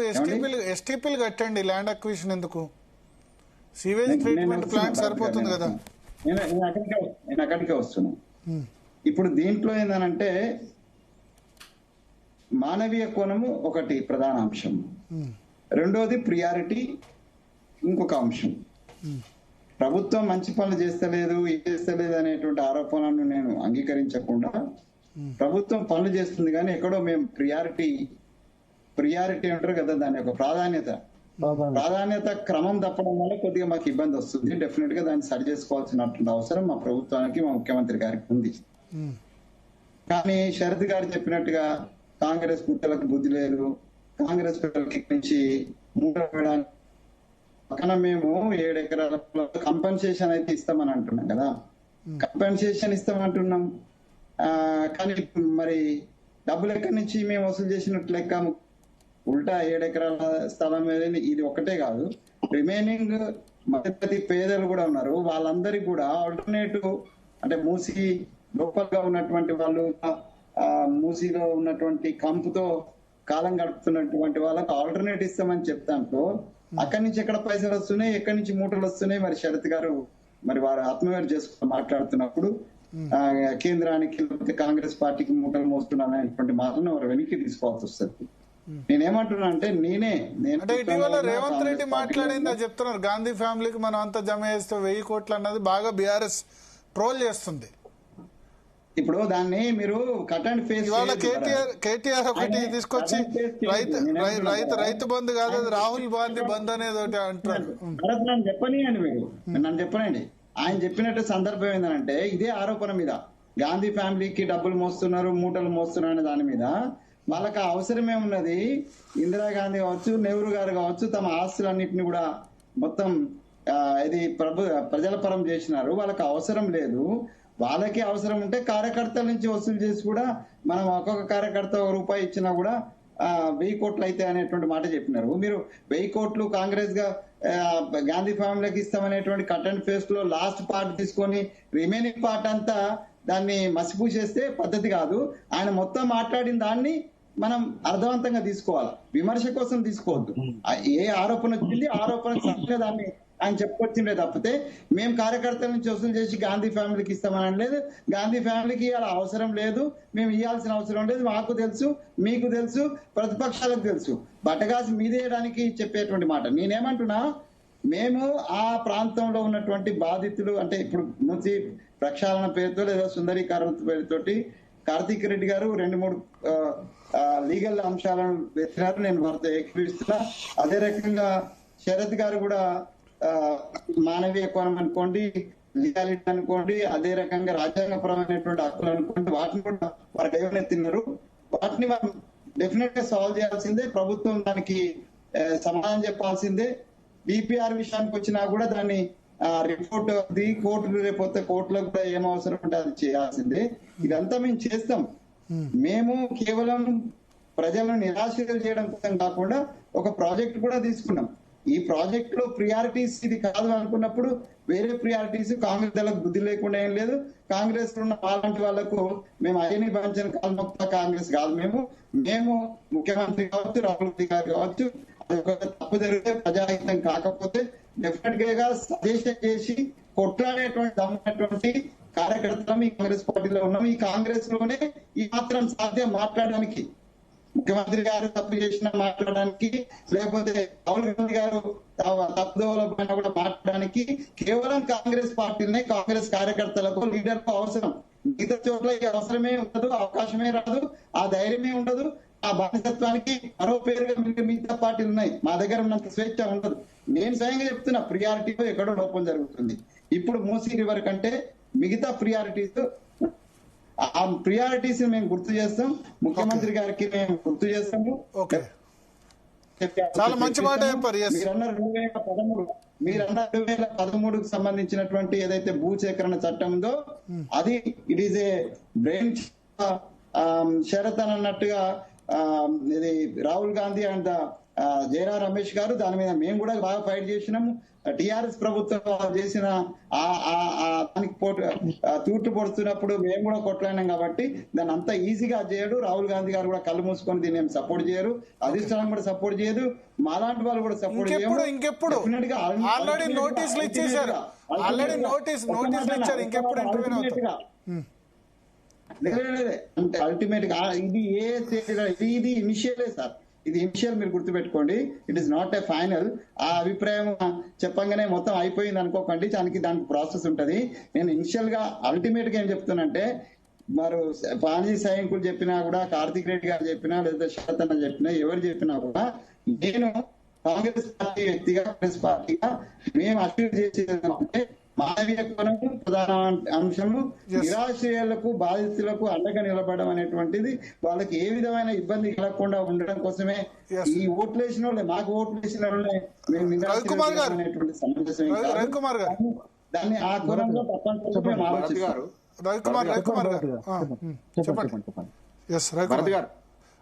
తిరుపతి రెడ్డి గారు బీఆర్ఎస్ వెర్షన్ అయింది, అందుకని మళ్ళీ మీకు లాస్ట్ లో ఇస్తాను. కార్తిక్ రెడ్డి గారు చెప్పారు, అందుకని రవికుమార్ గారు ముందు బీజేపీ వెర్షన్ రావాలి. ఎస్ రవికుమార్ గారు. అయితే భరత్ గారు, ముందుగా అందరికీ నమస్కారం. దాదాపు గంట పాటు వింటూ ఉన్న శరత్ గారిని, అందరినీ. కార్తిక్ రెడ్డి గారు కూడా బాగా చెప్పారు విషయాలు, ఆయన అక్కడ స్థానికుడు కాబట్టి. అయితే భరత్ గారు, కాంగ్రెస్ ప్రతినిధి కత్తి వెంకటస్వామి మాట్లాడుతూ ప్రభుత్వ ప్రాధాన్యత క్రమము కొంచెం తప్పుగా ఉన్నట్టుందని చెప్పేసి నిజాయితీగా ఒప్పుకున్నందుకు ఆయనకు ధన్యవాదాలు తెలియజేస్తున్నాను. ప్రాధాన్యత క్రమంలో భాగంగా ఉండాల్సినవి చాలా ఉన్నాయి, అవి లేకుండా కేవలం ఈ మూసీ పైన దృష్టి పెట్టి, లేదా ప్రజల దృష్టిని, మీడియా దృష్టిని, లేదా మన రాజకీయ పొలిటికల్ దాని దృష్టిని మరల్చే ప్రయత్నం ఏమైనా జరుగుతుందా ఏంటి అనేది ఒక చిన్నగా డౌట్ వస్తూ ఉంది. మీకు ఇంకొక వర్షన్ ఆఫ్ దిస్ చెప్పాలనుకుంటే, రియల్ ఎస్టేట్ ఇండస్ట్రీ తెలంగాణలో దాదాపు సంవత్సరానికి ఎంత లేదన్నా ఒక 20 నుంచి 30 వేల కోట్లకు పైగా ప్రభుత్వానికి ఆదాయం సమకూరుస్తుందండి. ప్లస్ బయట ఈ ఇండస్ట్రీ కౌంట్ చేసుకుంటే దాదాపు 1,00,000 కోట్ల ఇండస్ట్రీ, తెలంగాణ గురించే మాట్లాడుతున్నాం, 1,00,000 కోట్ల ఇండస్ట్రీ. ఎంతో మంది ఈ ఇండస్ట్రీ పైన ఆధారపడి ఉన్నారు, ఎన్నో కుటుంబాలు ఈ ఇండస్ట్రీ పైన బతుకుతున్నాయి. నేను చెప్పదలుచుకున్నది ఏంటంటే భరత్ గారు, ఈ విధంగా ఇంతకుముందు హైడ్రా అని చెప్పేసి భయపెట్టి రియల్ ఎస్టేట్ ని డౌన్ చేశారు. ఇప్పుడు ఈ మూసీ రివర్ ఫ్రంట్ అని చెప్పేసి, మూసీ రిజర్వేషన్ లేకపోతే గాంధీ స్మారకం అనో ఏదో అనో, మొత్తం మళ్ళీ అంటే పర్మిషన్, అన్ని అనుమతులు ఉన్నటువంటి పెద్ద పెద్ద అపార్ట్మెంట్ కూడా కూల్చడానికి లేదా సేకరించడానికి ఏదైతే నోటీసులు ఇస్తున్నారో, ఉన్నటువంటి రియల్ ఎస్టేట్ ఇండస్ట్రీని కూడా మొత్తం కుదేలు చేయాలని చెప్పేసి ఏమైనా ఆలోచన చేస్తున్నారా? లేకపోతే ఏమైనా రాజకీయ శత్రువులని ఎవరైనా అంతకుముందు రియల్ ఎస్టేట్ లో బాగా సంపాదించుకున్నారు, వాళ్ళని ఏదైనా కొట్టేసే ప్రయత్నం ఏమైనా చేస్తున్నారా? ఇది కొంచెం డీప్ గా ఆలోచించాల్సినటువంటి విషయం. ఇది పెద్ద సమస్యగా ఉన్నది. ఇప్పటికే హైదరాబాద్ మహానగరంలో కన్స్ట్రక్షన్ ఇండస్ట్రీ, ఏదైతే కన్స్ట్రక్షన్ ఇండస్ట్రీ ఉందో కంప్లీట్ గా పోయింది. ఇంకా ఇందులో ఏమీ లేదు. మీకు తెలుసా, ఒక కన్స్ట్రక్షన్ చేసే బిల్డర్ ఇప్పుడు అసలు ఏడ్చుకుంటూ కూర్చున్నాడు, చేతులు ముడుచుకుంటూ కూర్చున్నాడు, దాటి ఏడ్చుకుంటూ కూర్చున్నాడు. అందులో పర్మిషన్స్ రావట్లేదు, పర్మిషన్స్ వచ్చిన వాటికి ఓసీలు రావట్లేదు, ఓసీలు రాని వాటికి కనీసం ఇంట్లో కరెంట్ కూడా ఇవ్వట్లేదు. ఇటువంటి పరిస్థితుల్లో ప్రభుత్వం ఏమైనా కరెక్టివ్ మెజర్స్ తీసుకుంటుందేమో, అది కూడా జిహెచ్ఎంసీ ఎలక్షన్స్ ముందు ఉన్నాయి కదా అని చెప్పేసి ఎక్స్పెక్ట్ చేస్తున్న సమయంలో ఇంకా చచ్చిన పాము పైన ఇంకేదో చేసినట్టుగా మొత్తం ఇంకా దాన్ని కుదేలు చేయడానికే తీసుకెళ్తున్నట్టుగా, అంటే ఆయన ప్రభుత్వ వర్షం ఉన్నట్టుగా అనిపిస్తూ ఉంది. ఎక్కడ కూడా కరెక్టివ్ మెజర్ జరగట్లేదు అనేది మాత్రం మనకు చాలా స్పష్టంగా అర్థమవుతుంది భారత్లో. అయితే ఇంకో విషయం, వీళ్ళు మాట్లాడినప్పుడల్లా సబర్మతి రివర్ ఫ్రంట్ గురించి మాట్లాడతారు, దాని గురించి మాట్లాడదాం అనుకున్నాను. సబర్మతి రివర్ ఫ్రంట్ అనేది 2005 ఆ టైంలో స్టార్ట్ అయింది, ఫేజ్ల వారీగా జరిగింది. నేను చెక్ చేశాను, కొంచెం రీసెర్చ్ చేశాను, ఏ ఫేజ్ కూడా 4,000 లేదా 5,000 కోట్ల కంటే ఎక్కువ ఖర్చు చేయలేదు. అది కూడా ఒక పద్ధతి ప్రకారం, ఒక ప్రాసెస్ ప్రకారం. 2005లో 4,000 కోట్లు, ఇప్పుడు 20 సంవత్సరాల తర్వాత 4,000 కోట్లు అంటే 20,000 కోట్లే కదా దగ్గర దగ్గర. అప్పుడు స్పెండ్ చేసింది అది ఎక్స్టెండెడ్ బడ్జెట్. అది ఫస్ట్ స్టార్ట్ చేసింది 2,000 కోట్లే, అది తర్వాత 4,000 కోట్లు అయింది. కంప్లీట్ అయిపోయింది. ఫేజ్ 1 కంప్లీట్ అయిపోయింది, ఫేజ్ 2 కూడా కంప్లీట్ అయిపోయింది. ఇప్పుడు దాదాపు గిఫ్ట్ సిటీ ఆల్మోస్ట్ రెడీ అయిపోయింది. గిఫ్ట్ సిటీ కూడా ఇది సెల్ఫ్ ఫైనాన్సింగ్ ప్రాజెక్ట్. అది సబర్మతి ప్రాజెక్ట్ అనేది సెల్ఫ్ ఫైనాన్సింగ్ ప్రాజెక్ట్. ఆ గిఫ్ట్ సిటీలో ఎవరికైతే ఇప్పుడు ఎన్ఆర్ఎస్ కి ముఖ్యంగా దాన్ని బాగా అంటే ప్లాన్ చేసి గిఫ్ట్ సిటీని ప్లాన్ చేశారు. గిఫ్ట్ సిటీని ఇన్వెస్ట్మెంట్స్ తీసుకుంటున్నారు. అక్కడ వాళ్ళకి 10,000 మందిని తరలించారు అక్కడి నుంచి. ఎస్ నేను అదంతా కూడా చెప్తున్నా. దీనిలో ఒక పద్ధతి ప్రకారం ఏ విధంగా పోయారంటే భరత్ గారు ముందుగా దానికి మొత్తం నదిని క్లీన్ చేశారు. ముందు పొల్యూటెడ్ గా ఉన్నటువంటి నదిని క్లీన్ చేశారు. దాని తర్వాత సెకండ్ ఫేజ్ లో ఏం చేశారంటే దాంట్లో ఎక్కడైతే బస్తీలలో ఉన్నారో అంటే ఆక్రమించుకొని కట్టుకున్నారో లేకపోతే గరీబులు కట్టుకున్నారో అటువంటి స్లమ్స్ ఏరియాలు ఉన్న వాళ్ళందరినీ కూడా రీహాబిలిటేషన్ ఇచ్చిన తర్వాత వాళ్ళకు పక్కన దగ్గరలోనే అంటే దాని దగ్గర నదికి దగ్గరలోనే ఎక్కడైతే బఫర్ జోన్ కాకుండా ఉంటుందో అక్కడ వాళ్ళకి రీహాబిలిటేషన్ అంటే వాళ్ళకి అపార్ట్మెంట్స్ కట్టేసి వాళ్ళకి అందులో పంపించిన తర్వాత వీళ్ళు వర్క్ స్టార్ట్ చేశారు. దాని తర్వాత ఏం చేశారంటే అది ఒక్కొక్క స్ట్రెచ్ వైజ్ గా వెళ్ళారు. వెంటనే 38 కిలోమీటర్లు సబర్మతి నది అనేది 38 కిలోమీటర్లు ఒకేసారి పోలేదు. అట్లని చెప్పేసి ఒకే సంవత్సరంలోనో 2 సంవత్సరాల్లోనో 150,000 కోట్లు పెట్టో లేకపోతే 1,00,000 కోట్లు పెట్టో లేకపోతే ఇంతకుముందు అన్నట్టు 70,000-80,000 కోట్లు పెట్టో స్టార్ట్ చేసింది కాదు. వెంటనే హుటాహుటిన నోటీసులు ఇచ్చేసి భయభ్రాంతులకు గురి చేసేసి మొత్తం అసలు దీని ఇంపాక్ట్ ఎంత పడుతుంది, గవర్నమెంట్ రెవెన్యూ పైన ఎంత ఇంపాక్ట్ పడుతుంది, ఎన్ని ఫ్యామిలీస్ దీనిపైన సఫర్ అవుతున్నాయి, అవన్నీ కూడా ఆలోచించకుండా హుటాహుటిన దీని నిర్ణయం తీసుకోవడంలో అసలు అర్థం లేదనేది అనిపిస్తా ఉంది. నేను ఇంకో విషయం కూడా చెప్పదలుచుకుంటున్నా. సబర్మతి రివర్ ఫ్రంట్ 2005లో అనుకుంటే 2026 ఇప్పుడు మనం దాదాపు 20 సంవత్సరాలు అయింది, ఇంకా కూడా కంప్లీట్ అవ్వలేదు, నడుస్తా ఉన్నది, ఫేజ్ల వారీగా నడుస్తా ఉన్నది. ఇప్పుడు లాస్ట్ స్టెప్ లో ఉన్నావు, అది గిఫ్ట్ సిటీకి దగ్గరగా ఉన్నటువంటి స్ట్రెచ్ ఆ ఫేజ్ వరకు ఇప్పుడు నడుస్తా ఉన్నది, కంప్లీట్ ఇంకా అవ్వలేదు. అంటే ఎంతో జాగ్రత్తగా అక్కడ చేయాల్సిన పనులన్నీ కూడా నేను ముందే చెప్పాను. పొల్యూషన్ ఫస్ట్ క్లీన్ చేయడము, దాని తర్వాత అక్కడ ఉన్నటువంటి వాళ్ళని రిహాబిలిటేట్ చేయడము, దాని తర్వాత అక్కడ బడ్జెట్ కేటాయించుకోవడము, దాని తర్వాత దానికి పనులు చేసుకుంటూ పోవడం. అందులో ఇక్కడ కూడా రియల్ ఎస్టేట్ సంబంధించిన చేయాలి దాదాపు 18% రోడ్లు, 80% ఓపెన్ స్పేస్ ఇంత పెట్టుకున్నారు. ఎక్కడో చివరిలో దానికి చాలా చివరిలో గిఫ్ట్ సిటీ ప్లాన్ చేసుకున్నారు. అది కూడా సెల్ఫ్ ఫైనాన్స్ ప్లాన్ ప్రకారం దాన్ని పెట్టుకున్నారు. అంటే మొత్తానికి సబర్మతి రివర్ ఫ్రంట్ గురించి వీళ్ళు మళ్ళీ మాట్లాడుతున్నారు కాబట్టి నాకు చెప్పాల్సి వచ్చింది స్టోరీ అంతా. ఇంకోటి గంగా క్లీనింగ్ గురించి కూడా మాట్లాడతారు. గంగా క్లీనింగ్ అంటే గంగా క్లీనింగ్ కేంద్రం ఒకటే చేయట్లేదు, రాష్ట్ర ప్రభుత్వాల భాగస్వామ్యం కూడా. అది 4-5 రాష్ట్రాల్లో బీహార్, యూపీ, ఉత్తరాఖండ్ 4-5 రాష్ట్రాల్లో ఉన్నది, యమునా ఢిల్లీలో ఉన్నది. వీటన్నిటినీ కూడా మా స్టాండ్ ఏంటంటే ముందు మూసిని క్లీన్ చేయండి.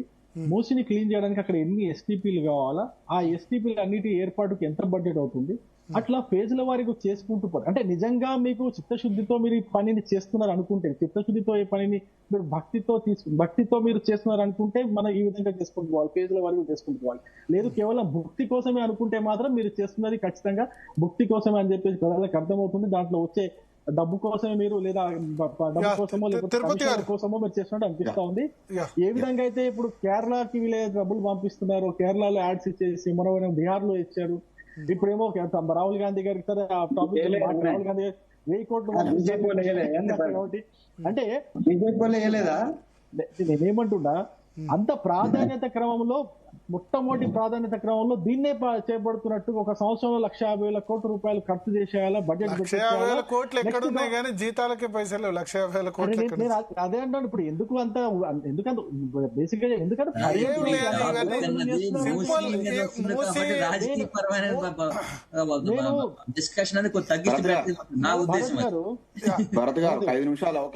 తిరుపతి గారు 5 నిమిషాలు కష్టం, ఎందుకంటే బీఆర్ఎస్ వాదన కార్తిక్ రెడ్డి గారు కార్తిక్ రెడ్డి గారు వినిపించారు. మేము ఒక 2 minutes ఎందుకంటే కవిత గారు చర్చలో పాల్గొన్నటువంటి శరత్ గారు అందరికి కూడా నమస్కారములు. ఇప్పుడు ప్రపంచం లోపల ప్రఖ్యాతిగాంచినటువంటి ఏ నగరమైనా కూడా నదుల ఒడ్డునే డెవలప్ అయినాయి. మనం చికాగో తీసుకున్నా, అదే విధంగా జర్మనీలో మ్యూనిష్ నగరం తీసుకున్న ఈసర్ నది ఒడ్డున వచ్చింది, కలాంగ్ నది ఒడ్డున సింగపూర్ వచ్చింది, ఇట్లా మాండ్రిడ్ స్పెయిన్ లో, సియోల్ మన ముఖ్యమంత్రి గారు కిరణ్ కుమార్ రెడ్డి గారు మన ఎంపీ గారు వీళ్ళంతా కూడా మన విజిట్ చేశారు ఈ యొక్క మూసి ప్రక్షాళనలో ఏ విధమైన పద్ధతి అవలంబించాలని. మరి అక్కడ వాళ్ళు ఏం అండర్స్టాండ్ నేర్చుకుని వచ్చారో కానీ ఎక్కడైనా కూడా రివర్ వాటర్ ఫ్లో ఉంటే రివర్ వాటర్ క్లీన్ గా ఉంటది. రివర్ లో ఉన్నటువంటి ఎన్నో దశాబ్దాల కాలం నుంచి పేరకపోవడం వల్ల ఏమైందంటే పూడిక ఏర్పడడం వల్ల నీళ్లు అక్కడ ఇక్కడ స్టేబుల్ గా ఉండడం వల్ల వస్తున్నటువంటి తీవ్ర దుర్గం కావచ్చు. అదే విధంగా వీళ్ళు ఎప్పుడు కూడా ఈ STPC పెట్టలేదు. ఈ మురికి నీళ్లు ఇప్పుడు మనం ఒక సింపుల్ గా మన కోసం చేసుకుందాం. మనం ఉంటున్న హైదరాబాద్ లో ఉంటున్నట్టు మన ఇంటి మురికి నీరు ఎక్కడికి పోతుందో ఎవరికి తెలియదు, ఎక్కడికి పోతుందో. వాటి విషయం లోపల కాన్సన్ట్రేట్ చేయకుండా ఎంతసేపు మూసీ రివర్ పక్కన ఉన్నటువంటి పేదోళ్ళ ఇండ్లు కూలుద్దాం, వైడనింగ్ చేసుకుంటూ పోదాం. వైడనింగ్ కాదండి, దాని లోతు పెంచాలి. లోతు పెంచితే water flow, water current speed గా ఉంటది. అప్పుడు చెత్త తర్వాత కొట్టుకపోతుంది. ఎక్కడైనా కూడా ప్రపంచం లోపల ఏ రివర్ ఒడ్డున చికాగో తీసుకోండి, చికాగో నడి ఒడ్డు నుంచి చికాగో నది పోతుంది. దాని పక్కన ప్రపంచ ప్రఖ్యాత విల్లిస్ టవర్స్ ఉంటది 110 అంతస్తులతో. ట్రంప్ టవర్స్ ఉన్నాయి. ఒక 100 ఏళ్ల చరిత్ర పోస్ట్ ఆఫీస్ ఉంటుంది. పెద్ద పెద్ద బిల్డింగులు ఉంటాయి. కానీ అక్కడ ఆ నది వాటర్ లోపల మురుకు నీరు అనేది ఒక చుక్క కూడా కలవదు.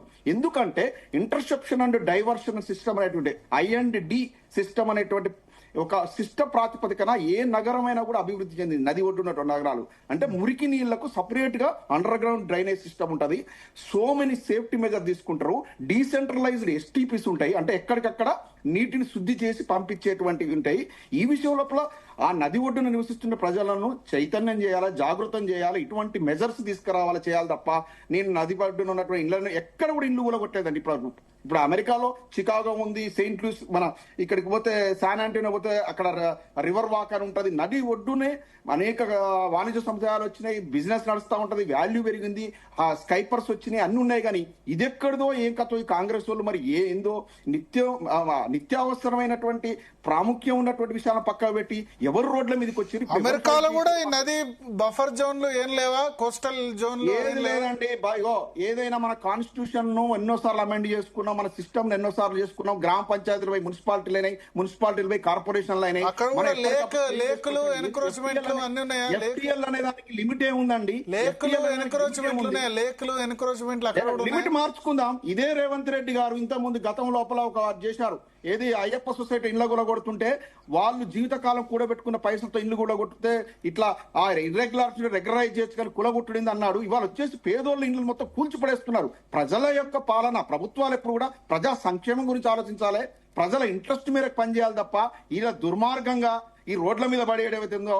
ఈయన వచ్చేసి హార్వర్డ్ యూనివర్సిటీలో ఇదే నేర్చుకున్నాడు అండి రేవంత్ రెడ్డి గారు. హార్వర్డ్ యూనివర్సిటీ ఏం చెప్తుంది? అమెరికా ఏం చెప్తుంది? అమెరికాలోని ఒక్క ఎగ్జాంపుల్ చెప్పి పూర్తిస్తా అండి. ఒక విజిటర్ వచ్చినా కూడా, ఈ దేశానికి సంబంధించిన వ్యక్తి అయినా కూడా రోడ్డు మీద పోతుంటే యాక్సిడెంట్ అయితే పడి ఉంటే $1 మిలియన్ పెట్టి బతికిస్తారండి. అమెరికాకు సంబంధం లేని వ్యక్తిని కూడా. ఆ మానవత్వం ఇంపార్టెంట్. మానవత్వాన్ని మర్చిపోయి పేదోళ్ళ ఇండ్లు కూలగొట్టుడు, FTL లిమిట్ మార్చుకోలేరా? సేఫ్టీ మెజర్స్, దానికి కావాల్సినటువంటి డ్రైనేజ్ వ్యవస్థను మెరుగుపరచకుండా, STPలు పెట్టకుండా, ఏది పెట్టకుండా ఇప్పుడు పక్కనున్న ఇళ్లను కూలగొడతారండి. దూరం నుంచి వచ్చినట్టు మురికి నీరు వచ్చి అలా గలవదా? దానికేం మెజర్స్ తీసుకుంటున్నావు? ఏదైనా సరే ఈ గజ్జల కాంతాలో, ఈ కల్వ సుజాతలో ఇటువంటి కాకుండా అన్న కెమిస్ట్రీ ప్రొఫెసర్ వెంకటస్వామి గారు, మధు యాస్కి గారు, ఇటువంటి శామ్ పిట్రోడా వాళ్ళ సైంటిస్టులు, కాంగ్రెస్ పార్టీ సైంటిస్టులు, ఇటువంటి కమిటీ వేసి మొత్తం ప్రపంచాన్ని చూసి వచ్చేసి దానికి సంబంధించిన ప్రాజెక్ట్ ప్రిపేర్ చేసేసి ప్రజా ఆమోదం మేరకు ప్రజలకు అసౌకర్యంగా కూడా చేస్తే ఎవరైనా ఒప్పుకుంటారు. మానవత్వం లేకుండా పేదోళ్ళ ఇండ్లని ఇప్పుడు మన దాకా ఇండ్లు కూల్చారు. ఆ ఏరియాలను ఏం చేసిరండి? మరి చూపించాలి. మన ఇల్లు కూల్చి చాలా మందిని, కొన్ని వేల మందిని నిరాశ్రయం చేశారు. అన్ని రాంగ్ అండి. కాంగ్రెస్ పార్టీ పూర్తిగా ప్రజా వ్యతిరేక ప్రభుత్వం అండి. ఇది ప్రజలను నాశనం చేయడానికి వచ్చింది. 2.5 ఏళ్ల నుంచి తెలంగాణ సర్వనాశనం అయిపోయిందండి. ఇప్పుడు రవికుమార్ గారు మా పార్టీ అక్కడ చెప్తారు, చక్కటి విశ్లేషణ చేశారు. ఏం రియల్ ఎస్టేట్ కుదేలైంది, పనులకు పని లేకుండా పోయింది, తెలంగాణ ఆగమాగం అయిపోయింది. ఈ మొదలస్టెప్ కాంగ్రెస్ ప్రభుత్వం ఎప్పుడు పోతాను ప్రజలు మొక్కుతున్నారు వేలాది దేవుళ్లను. ఇది నిజంగా కూడా చండాలంగా టికెట్ రాకుంటే కాంగ్రెస్ టికెట్ లేకుండా వెళ్ళిపోయి కాంగ్రెస్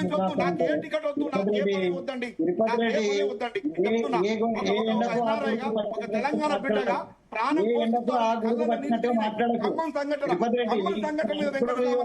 నువ్వు బడుగు బలహీన వర్గాలకు పనిచేస్తావు. సంఘటన మీద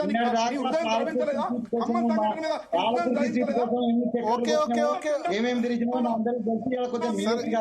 ఏదో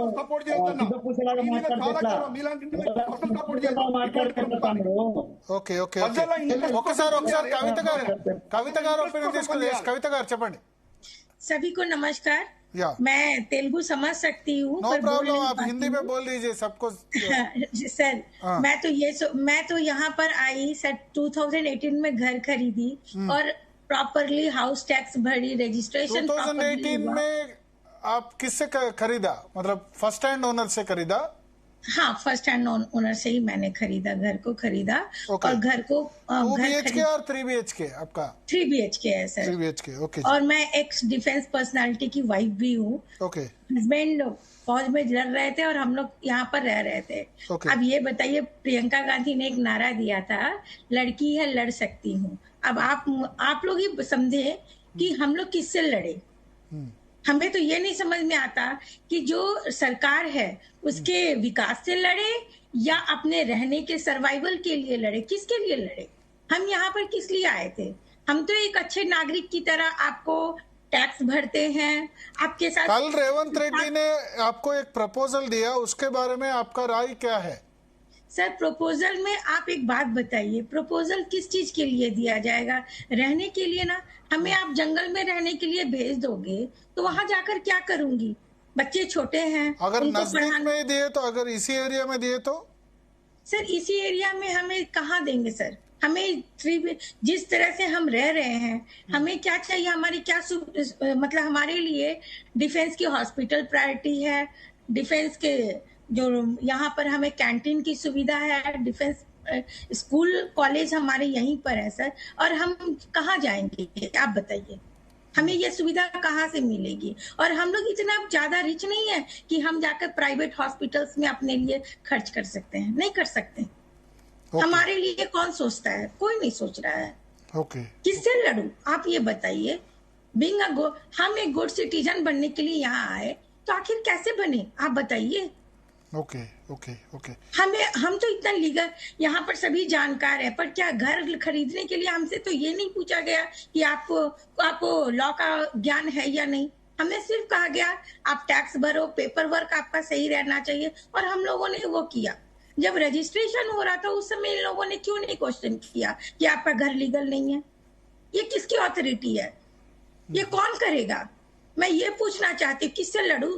ओके ओके ओके। आप बताओ किसके पास जाऊं? कांग्रेस के पास जाऊं, बीजेपी के पास जाऊं, बीआरएस के पास जाऊं, किसके पास जाऊं? यहाँ मुझे एक चैनल बता दीजिए। नहीं, यहाँ शरद जी है, जाने माने एडवोकेट है, आप हाँ। उसके पास जा सकते, जो मतलब आपका ఫండమెంటల్ రైట్స్ को। శరత్ గారు సార్ ఒక్క నిమిషం మాట్లాడచ్చు? అందుకని మేము చెప్తాం శరత్ గారు, वहाँ भी जाने के लिए मोटे रकम हमारे यहाँ पर, हमारे हर पैसे का ना हिसाब है, हर चीज का हमारा मैनेजमेंट है। बच्चों को स्कूल फी देना है, घर चलाना है। हम लोग मिडिल क्लास में भी नहीं है, लोअर मिडिल क्लास में है सर। శరత్ గారు చాలా हमें సరే, सब तरह के पेमेंट को देखना ఒక్క होता है। నిమిషం భరత్ గారు, చాలా గంభీరమైన విషయం, ఆమె బాధ. సరే, దట్స్ వాట్ ఐ మీన్. చాలా చాలా బాధ కలుగుతుంది నాకు కూడా. 2 నిమిషాలు మాట్లాడచ్చు ఎక్కడెక్కడ నుంచో నార్త్ అయ్యా, అందుకని మిమ్మల్ని అడుగుతారు. ఎస్, ఒక్క నిమిషం Bharath garu. Supreme court sir right to shelter గురించి ఏం చెప్పిందంటే, shelter for a human being is not a mere protection of his life and limb. It is home where he has opportunities to grow physically, mentally, intellectually and spiritually. తర్వాత slum dwellers ని తొలగించినప్పుడే supreme court ఏం చెప్పింది, eviction of slum dwellers must be human and reasonable. Slum dwellers విషయంలో నేను అడుగుతున్నాను ఒక్కటే sir, 30 సంవత్సరాల ప్రభుత్వానికి సేవ చేసి రకరకాల ఒడిదుడుకులతో ఉండి ఇవాళ పదవి విరమణ చేసిన ఉద్యోగులకు ఇవ్వాల్సిన టర్మినల్ బెనిఫిట్స్ ఇవ్వలేని, మానవత్వం లేని ప్రభుత్వము ఇదా చేసేది? నిన్న ముఖ్యమంత్రి అంటాడు సిగ్గు లేకుండా 1000 మంది ప్రతి సంవత్సరం రిటైర్ అవుతున్నారు, ఒక్కొక్కళ్ళకి మినిమం 1 కోట్ల రూపాయలు ఇవ్వాలి. ఎక్కడి నుంచి తేవాలన్నాడు? చెప్పండి ఒక్కసారి ప్లీజ్. 30 సంవత్సరాల సేవను నువ్వు ఏ రకంగా లెక్కబడుతున్నావు? ఏ కోణంలో ఆలోచిస్తున్నావు? ఏంటి అసలు నీ మానవతా దృక్పథం ఎక్కడిది? నేను అడుగుతున్నాను ప్రతిసారి. రెఫరెండం అన్నాడు కదా, ఇవాళ ఒక పని చేద్దాం. ఆ మూసి పరివాహిక ప్రాంతాలలో కూడా స్వచ్ఛందంగా ఒక రెఫరెండం పెడదాం. మీరు అసలు ఈ మూసి సుందరీకరణాన్ని ఇష్టపడుతున్నారా? నిజంగా మీ జీవన విధానాన్ని మీరు సడన్ గా మార్చుకోమన్నారా? ఏమండి, ఒక ఇంట్లో ఒక మనిషి యొక్క గ్రోత్ ఉంటుందండి, ఎంత అటాచ్మెంట్ ఉంటుంది. అసలు షెల్టర్ అనే పదానికి ఎంత గొప్ప విషయాలు ఉంటాయి. ఈ ముఖ్యమంత్రి ప్రబుద్ధుడికి నా డెవలప్మెంట్ ఎకనామిక్స్ తెలియదు, డెవలప్మెంట్ మోడల్ తెలియదు, కాన్సెప్ట్ తెలియదు. ఎక్కడో థేమ్స్ రివర్స్ ను, ఎక్కడో సబర్మతి రివర్ ను పట్టుకొచ్చి హైదరాబాద్ లో పెడతాడండి. అసలు బుద్ధి ఉండాలి, కనీసం కొద్దిగానే ఆలోచించాలి. అభివృద్ధి అనేది ఆయా ప్రాంతాల భౌగోళిక పరిస్థితులను బట్టి అభివృద్ధి చెందుతాయండి. ఇప్పుడు అమరావతిని హైదరాబాద్ కంటే గొప్పగా కడతా అంటే అక్కడ పెద్ద పెద్ద టవర్లు కట్టుకోవచ్చు కాక, కానీ హైదరాబాద్ లాంటి చార్మినార్ కట్టలేడు, హైదరాబాద్ లాంటి మూసిని తీసుకుపోయి అక్కడ పెట్టలేడు. అది కాదండి. ప్లీజ్ ఇట్లా ఒక్కసారి అర్థం చేసుకోవాలండి. విశాలమైన హృదయం ఉండాలండి, పవిత్రమైనటువంటి ఆలోచన ఉండాలి. ఇవాళ పేద ప్రజలు మనని ఎందుకు ఎన్నుకున్నారు, ఏంటిది మనకు వాళ్ళు పట్టం కట్టిన ఆలోచన ఏంది? ఇదేనా? నేను అడుగుతున్నాను కత్తి వెంకటస్వామి గారిని, ఈజ్ అ ప్రొఫెసర్, చెప్పండి సార్, ఆ రిటైర్డ్ వాళ్ళకి ఏం చెప్తారు? రోజు 100 కాల్స్ వస్తున్నాయి, సార్ మీరు మాట్లాడండి, సార్ మీరు మాట్లాడండి, ఏదన్నా ఒకటి చేయండి సార్, మా బతుకులు నాశనం అవుతున్నాయి సార్, మాకు రోగాలు వస్తున్నాయి సార్, మందులు కొనుక్కోవడానికి డబ్బులు లేవు. ఏమండి వాళ్ళకి మీరు ఏం సమాధానం చెప్తారండి? ఒక్కసారి ఆలోచించండి. మీరు కూడా ఒక ప్రభుత్వ ఉద్యోగి కదా, మీరు కూడా ఒక మంచి స్టేటస్ లో ఉన్నారు కదా. నేను ఇంకో కొన్ని ప్రశ్నలు, నా దగ్గర చాలా విషయాలు ఉన్నాయి. అసలు ముఖ్యమంత్రి అంటే ఏంది? అండర్ ది కాన్స్టిట్యూషన్ ఒక పెద్ద మనిషి తరహాలో ప్రవర్తించాలి, కుటుంబ పెద్దలాగా ఆలోచించాలి. నీ ప్రయారిటీస్ ఏంటిది? మీ అమ్మాయి ఎదిగిన ఉన్నది, పెళ్లి చేస్తావా? చదువుకునే పోరాడి ఫీజు కడతావా? దీర్ఘ రోగంతో చచ్చిపోవడానికి సిద్ధంగా ఉన్న వాడిని హాస్పిటల్కి తీసుకెళ్తావా? ఏంటిది? నువ్వు ఏ అంశాలను నీ ఆర్థిక వనరులతో పోల్చి చూసుకొని ఏ రంగానికి నువ్వు ప్రాధాన్యత ఇస్తావు? ఒక పక్క ఇందిరమ్మ ఇళ్ళు అంటారు, ఇళ్ళు లేని వాళ్ళకి ఇళ్ళు కడతామంటారు, భూములు ఇవ్వబడితే, పైసలు ఇవ్వబడితే, ఉన్న ఇళ్ళు కూల కొడతారా? నీ ఇందిరమ్మ ఇళ్ళ ఆలోచన ఏంటిది? సో ఇక్కడ ఈ మూసి రివర్ ఫ్రంట్ దగ్గర వీళ్ళ ఇళ్ళు కూల కొట్టడం ఏంది? 20 సంవత్సరాల మనుగడ తర్వాత నువ్వు భూమి పాదాల కింద ఉన్న భూమిని తీసి విసిరేస్తావా? Is this human? మీకు కనీసం కొద్దిగా ఆలోచించారా? నేను అడుగుతున్నాను, where is Rahul Gandhi? Why should you not come? ఒకసారి వచ్చి మాట్లాడాలి ఆ ప్రాంతం వాళ్ళతో. మీరేం ఆలోచిస్తున్నారు? ఆ ప్రాంతం ప్రజలను అడగాలి కదా మానవతా కోణంలో. ఒక్కసారి అవును మరి 55 ఏళ్ల వయసే ఉంది కదా, నేను అడుగుతున్నాను, నీకు సొంతగా ఇల్లు లేదు, అది లేదు, ఇది లేదు అంటారు కదా. ఒక ఇల్లు అనేది ఎంత పెద్ద ఆలోచన అండి, ఎంత కష్టం. పైస కూడబెట్టుకొని ఒక ఇల్లు కట్టుకుంటారు ఒక మనిషి.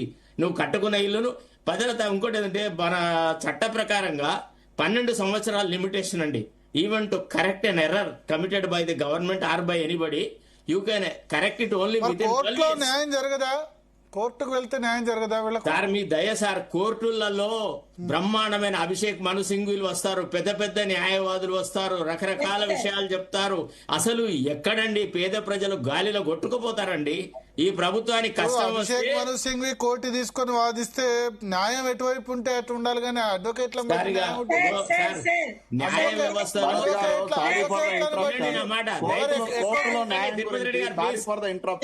కోర్టులో న్యాయం గురించి సాక్షాత్తు దానం నాగేందర్ గారు కాంగ్రెస్ పార్టీ ఎంపీగా కంటెస్ట్ చేసిన ఈ రోజు వరకు నిర్ణయం జరగలే. సరే అది కోర్టు కాదు కానీ స్పీకర్ దగ్గర ఉంది. నేను అనేది ఒక్క నిమిషం, చాలా మంచి పాయింట్ రేజ్ చేశారు. న్యాయం ఎటువైపు ఉంటే అటు ఉండాలి, కానీ ఎక్కువ ఫీజు తీసుకున్న వాళ్ళని అడ్వకేట్ పెట్టుకుంటే న్యాయం అంటే మరి ఎట్లా? అది ఒక్క విషయం సార్, న్యాయం ఈనాడు పేద ప్రజలకు అందుబాటులో లేదు సార్. మాలాంటి వాళ్ళము న్యాయం అని మొట్లాడితే మమ్మల్ని ఏమంటారు తెలుసా? ఇంటలెక్చువల్ ఫూల్స్ అంటారు. మీకు తెలుసో తెలియదు? పేద ప్రజల తరఫున మాట్లాడితే అడిగితే ఈజ్ ఎ ఇంటలెక్చువల్ ఫూల్. వీడికి ఇంత నాలెడ్జ్ ఉంది, ఇవన్నీ ఉండి పెట్టుకుని 4 డబ్బులు సంపాదించుకోకుండా వీడెందుకు తేపుకోసారి పేద ప్రజల గురించి మాట్లాడతాను? ఇవాళ మా నియోజకవర్గంలో వివేక్ వల్ల ఆ అన్యాయానికి గురవుతున్న పేద ప్రజల తరఫున నేను కేసు ఆర్గ్యూ చేసినప్పుడు నేను జడ్జికి చెప్పినాను, సార్ మా నెత్తి మీద మేమే దరిద్రాన్ని కొనుక్కున్నాము, ఎక్కడి వాడినో డబ్బులు ఇచ్చి టికెట్ కొనుక్కొని మా నియోజకవర్గానికి వచ్చి గెలిచి మా ప్రజలనే సర్వనాశనం చేస్తున్నాడు. ఇది సార్ అంటే మీరు చేసిన తప్పుకు మీరే శిక్ష అనుభవించాలని జడ్జి గారు. ఇది పరిస్థితి సార్. ఇంత బాధాకరమైన విషయం. చాలా విషయాలే సార్. నిన్న కాక మొన్న కరోనా వచ్చింది, జనజీవనం అంతా అస్తవ్యస్తమైంది. ఎంత ఆర్థికంగా దెబ్బతిన్నారు పేద ప్రజలు, మధ్యతరగతి కుటుంబాల వాళ్ళు ఎంతమంది తమ పెద్దలను కోల్పోయినారు, ఆప్తీయులను కోల్పోయినారు. ఇప్పుడిప్పుడే ఆ కరోనా బాధల నుంచి బయటపడి కొంత ఏదో రకంగా సర్దుకుంటున్నారు. ఇవాళ అమెరికాలో తర్వాత ప్రపంచ దేశాల్లో జరుగుతున్నటువంటి వ్యవస్థల వల్ల ఉద్యోగాలు కోల్పోతున్నారు సార్ యువకులు. ఇవాళ ఎంతమంది నిరుద్యోగులు అవుతున్నారు, నిరాశ్రయులు అవుతున్నారు. పాపం వాళ్ళు డబ్బులు పెట్టి వాళ్ళు లోన్స్ తీసుకొని అన్ని రకాలు చేసినాడు. ఇప్పుడు దాదాపు లక్షల మంది భారతదేశానికి తిరిగి రావడానికి సిద్ధంగా ఉన్నారు. వీళ్ళందరి గురించి రీహాబిలిటేషన్ ఆలోచిద్దామా, లేకపోతే ఇతరత్రం ఆలోచిద్దామా? నేను అడుగుతున్నాను, I want Rahul Gandhi to come to that area, visit the people, కానీ టాక్ టు మూసి పీపుల్. వద్దే ఏమండి వద్దా, మూసి ఢిల్లీలో వద్దా, మూసి కంపు వద్దే వద్దా, అట్లే ఉండను ఆ కంపు. సార్ అక్కడికి వచ్చి దోమలైనా మూసి కంపును తొలగించమనండి సార్. పేద ప్రజల ఇళ్ళు ఎందుకు గులగొడతాడు? నేను అడుగుతున్నాను సార్, ఢిల్లీ లోపల ఎలక్షన్స్ జరిగితే వెజిటబుల్ మార్కెట్ కి పోతాడు, వెజిటబుల్స్ జరుగుతాడు, లేకపోతే రైల్వే స్టేషన్ కి పోతాడు, పోర్టర్ అవుతాడు. రన్మనండి ఒక్కసారి. ఎలక్ట్ అయ్యి 2.5 సంవత్సరాలు స్టేట్ కు వస్తారు, అధికారంలో ఉంటే ఎందుకు వస్తారు? వచ్చే రేవంత్ రెడ్డితో మాట్లాడే వ్యవహారం సెటిల్ చేసుకునే వెళ్ళిపోయి అంతే తప్ప ఒక్క నాడన్నా కనీసం ఇట్లా చెప్పారా? మేము వస్తే రేపు మూసి రివర్ ఫ్రంట్ తెస్తాం, అది చేస్తాం. ఇది కాంగ్రెస్ ఎన్నికల మేనిఫెస్టోలో ఉందా? 2500 కోసం అల్లల్లాడుతున్నారు మహిళలు. 4000 రూపాయల పెన్షన్ సార్ ఉన్న ఇచ్చిన ఫ్రీ బీసీ చాలు సార్. ఇంకా మళ్ళీ మీరు అదిగా సార్, మందుల కోసం అని సకల కష్టాలు పడుతున్నారు సార్ పేద ప్రజలు, పెద్దవాళ్ళు, ముసలి చాలు ఇచ్చిన దానికి ఇంకా రాష్ట్రాన్ని అది చేస్తారా? అరచేతిలో స్వర్గం ఎందుకు చూపెట్టినావు? నేను అడగేది ప్లీజ్ ఒక్క నిమిషం మాట్లాడేయాలి భరత్ గారు. ఎందుకు ఇప్పుడు మీరెందుకు అరచేతిలో స్వర్గం చూపెట్టినారు? 15,000 రైతు బంధు ఇస్తానని ఎందుకన్నారు? కేసీఆర్ బుద్ధి లేదు. 2 సార్లే ఇచ్చినాడు రైతు బంధు, 3వ సారి 3 పంటలు చెప్తే 3 పంటలు ఇవ్వాలన్నాడు. ఇవాళ ఏది రైతు బంధు? రైతు బంధు నేను ఇచ్చేసినా అది రైతులకు చేరిందో లేదో నాకు తెలియదు. అధికారులు మీరు చెప్తే తప్ప నాకు అర్థం కాదు అని ఒక ముఖ్యమంత్రి అంత అజ్ఞానాన్ని ప్రదర్శిస్తే ఎట్టసారి రాష్ట్రాన్ని ఎవడెత్తుకుంటాడు? నేను అడుగుతున్నాను కత్తి వెంకటస్వామి గారిని, మీరు ఐ రెస్పెక్ట్ లాట్, ఒక్కసారన్నా మానవతా తీసుకురండి కాంగ్రెస్ పార్టీకి. Don't make Congress party empty shell. Ravikumar garu, let there be hurt to the Congress party ఒక నినాదం గరీబీ హటావు అని చెప్పేసి అంటూ ఉంటది. గరీబీ హటావు పోయి గరీబోంకు హటావు అన్నట్టు ఉన్నది. హైదరాబాద్ నగరంలో దాదాపు 3,000 పైగా బస్తీలు ఉన్నాయి సార్. 3,000 బస్తీలు దాదాపు లక్షల మంది గరీబోళ్ళు బతుకుతున్నారు. దాంట్లో 500 పైగా బస్తీలు మూసి పరివాహకంలో ఉంటుంది. అసలు హైదరాబాద్ వృద్ధి చెందిందే మూసి పరివాహకంలో ఉన్నటువంటి బస్తీల నుంచే సార్. అయితే ఈ 500 బస్తీలో ఉన్నటువంటి పేదల వాళ్ళ పరిస్థితి ఏంటో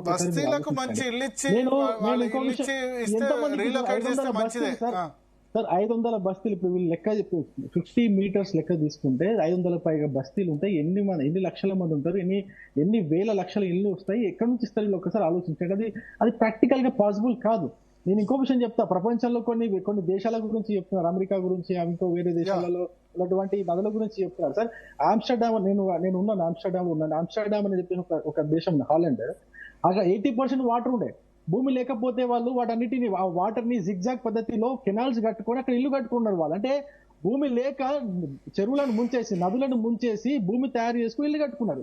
ఇంకొక బ్యూటిఫుల్ ఉదాహరణ మీకు సింగపూర్ గురించి చెప్తా. సింగపూర్ కూడా సముద్రాన్ని మొత్తం పూడ్చేసి అక్కడ భూమి తయారు చేసుకుంటారు వాళ్ళకి భూమి లేక.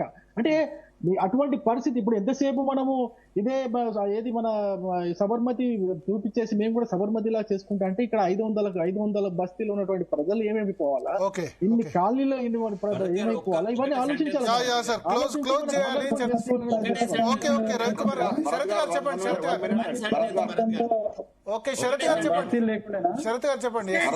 ఇప్పుడు సార్ ఒక్క నిమిషం సార్, कविता जी आपको देंगे, एक मिनट रुको. यस कविता गाరు చెప్పండి. यस సార్, ఇప్పుడు Sudhama Singh versus government of ఢిల్లీలో సుప్రీంకోర్టు ఒక విషయం చెప్పింది. ఏమని?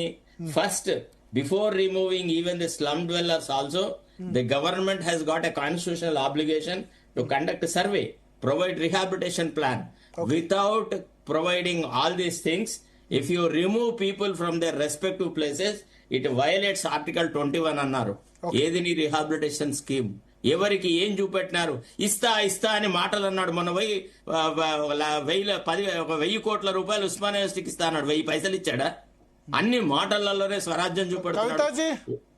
सर आप बोलिए 30 सेकंड्स. यस हाँ, मधु पार्क रिच में रहने वाले जितने भी ओल्ड पीपल हैं, बहुत सारे लोग हैं जो कि अबव 80 इयर्स के रह रहे हैं. बच्चे हैं, बूढ़े हैं, औरत है, डिफेंस पर्सनालिटीज है, सभी सरकार से न्याय खोजे. और न्याय भी कब होता है? जब समय पर मिल जाए तब. बच्चे जो एग्जाम दे रहे हैं उसको आप अगर उनके मार्क्स खराब आते हैं तो क्या सरकार न्याय दे पाएगी? न्याय भी दीजिए. इस तरह से आतंक में रहना कि कल मेरा घर टूट जाएगा, ये कहाँ का न्याय है? मैं तो यही सोच रही हूँ कि हम लोग के साथ न्याय किया जाए. इसमें आपका कुछ भी गलत नहीं है. तो बिल्डर को जो परमिशन दिया वो पुराना गवर्नमेंट रेस्पॉन्सिबल है. और जो सर, ऑफिशियल्स गवर्नमेंट का की रिस्पॉन्सिबल है, हाँ, अभी हमें तो न्याय चाहिए सर। 20 मैं साल तो के ये बाद बोल- आके फिर ये गलत ఇది పబ్లిక్ क्या बोलो ఎగ్జామినేషన్ तो? టైం సార్, ఇది Yes, sir. Public examination time. ఈ టైంలో పిల్లల్ని, తల్లిదండ్రుల్ని, తాతలని, 20 साल के बाद जो సార్ 10th క్లాస్ Officials ने ఇంటర్మీడియట్ गलत ఫస్ట్ किया ఇయర్ बोले ఎగ్జామ్ तो- స్టార్ట్ అయ్యాయి, మా ప్రాబ్లం స్టార్ట్ అయింది. या ఈ సో డిపార్ట్మెంట్ పెద్ద దౌర్భాగ్యం ఏంటంటే వాళ్ళు ఎగ్జామ్ స్టార్ట్ అయ్యి అంటారు అన్ఫార్చునేట్ అంటాడు, కోయిన్సైడ్ అవడం అనేది ఎవరు తప్ప నేను అంటం లేదు. యా. అంటే వాళ్ళు ముందు చూపు లేకుండా ఒక నోటీస్ ఇవ్వటం బట్టి భరత్ గారు, ఇవ్వబట్టి యా, ఈ ఎగ్జామ్స్ టైం లో పీరియడ్ తిరుపతి రెడ్డి గారు 30 seconds. సార్ కత్తి వెంకట స్వామితో మాట్లాడించండి సార్ ప్లీజ్. మానవతావాది తిరుపతి రెడ్డి గారు 30 seconds చెప్పండి. తిరుపతి రెడ్డి గారు ఇప్పుడు మీరు ఇంతకుముందు ఒక మంచి క్వశ్చన్ అడిగారు భరత్ గారు, శరత్ గారిని అడిగుండే. మరి ఇప్పుడు ఆ మూసి ప్రక్షాళన కావాలా వద్దా అంటే మూసి ప్రక్షాళన కావాలండి. కానీ ఒక పేదోడికి, ఆకలితో ఉన్న పేదోడి దగ్గర పోయి నీకు అన్నం కావాలన్నా అత్తరు కావాలన్నా అనే దాంట్లో ప్రయారిటీ మనం చూసుకోవాలి. అన్నమే ప్రైమరీ అండి. ఫస్ట్ వాని గూడు జరగడం కాదండి, దాని యొక్క ప్రత్యామ్నాయ పద్ధతులు చాలా ఉన్నాయి, అది చేయాలి. నెంబర్ 2, వెంకటస్వామి ఒకటి అన్నాడు, నీకు టికెట్ రాకపోతే కాంగ్రెస్ పార్టీ చెడైపోయిందా అన్నాడు. నాకు టికెట్ రాకున్నా పర్లేదన్నా, నీకు టికెట్ వచ్చి కూడా నిన్ను నర్సంపేటలో వాళ్ళు ఏ విధంగా ఇబ్బంది పెట్టారో మీరు చూసేది కదన్న. కాంగ్రెస్ పార్టీ అనే దాంట్లో మీలాంటి ఇంటెలెక్చువల్స్ కు మాలాంటి వాళ్ళకి స్థానం లేదన్న కాంగ్రెస్ పార్టీలో. ఇది ఏమైనా conclude right. Thank you Sharath గారు, తిరుపతి రెడ్డి గారు, కత్తి వెంకటస్వామి గారు, రవికుమార్ గారు, ప్రభాకర్ గారు, కవిత గారు. సో మొత్తానికి మూసీ ప్రక్షాళన, మూసీ రివర్ ఫ్రంట్ గురించి అయితే చేపడుతున్న విధానం, చేస్తున్న విధానం మీద అయితే విమర్శలు ఉన్నాయి. ఎస్, మూసీ మురికితో ఉంది, మూసీ ప్రక్షాళన చేయాల్సిన అవసరం ఉంది. దానికి ల్యాండ్ అక్విజిషన్ లేకుండా చేయలేమా? గాంధీ విగ్రహం అక్కడ 200 కోట్లతో కట్టకపోతే వచ్చే నష్టం ఏమన్నా ఉందా? 5,000 కోట్లు అని చెప్తున్నారు. 5,000 కోట్లు టోటల్ ప్రాజెక్ట్ కావచ్చు, బట్ మినిమల్, ఎందుకంటే సిటీలో, గ్రామీణ ప్రాంతాల్లో అయితే ఓకే, సిటీలో మినిమల్ ల్యాండ్ అక్విజిషన్తో చేయలేమా? ఎస్టీపీల ద్వారా సరిపోదా? సీవేజ్ ట్రీట్మెంట్ ప్లాంట్ ద్వారా నైట్ లైఫ్ ఉండాలంటే కేవలం మూసీ తీరమేనా? రెండోది, మూసీ తీరంలో కూడా ఓల్డ్ సిటీలో చేయకుండా ఇక్కడ మాత్రమే చేయడం, అక్కడ చేయనిస్తారా? హైడ్రా సంబంధించి వాళ్ళు నల్ల చెరువు ప్రారంభిస్తున్నారు, మరి ఓఐసీ కట్టిన కాలేజ్, ఫాతిమా కాలేజ్ పరిస్థితి ఏంది? ఇటువంటి క్వశ్చన్స్ అన్ని కూడా తలెత్తాయి. అందరికీ ఒకే న్యాయం, అన్ని చోట్ల ఒకేటి చేస్తే ఇబ్బంది ఏమి ఉండదు. సో వీటన్నిటికీ ఆన్సర్ ప్రభుత్వం ఇవ్వాల్సి అయితే ఉంది ఖచ్చితంగా. ఏదేమైనా ఇది రాబోయే రోజుల్లో చాలా పెద్ద సమస్య కాంగ్రెస్ పార్టీకి అయితే అవుతుంది. వీళ్ళందరినీ కన్విన్స్ చేసి, ఏ నిర్వాసితులైనా కన్విన్స్ చేసి చేయాల్సిందే తప్ప బలవంతంగా అయితే ఖాళీ చేయించినా, వేరే విధంగా చేయించినా డెఫినెట్గా ప్రజల్లో తిరుగుబాటు వస్తుంది. దాన్ని ఏ విధంగా ఫేస్ చేస్తుంది రేవంత్ రెడ్డి ప్రభుత్వం అన్నది అయితే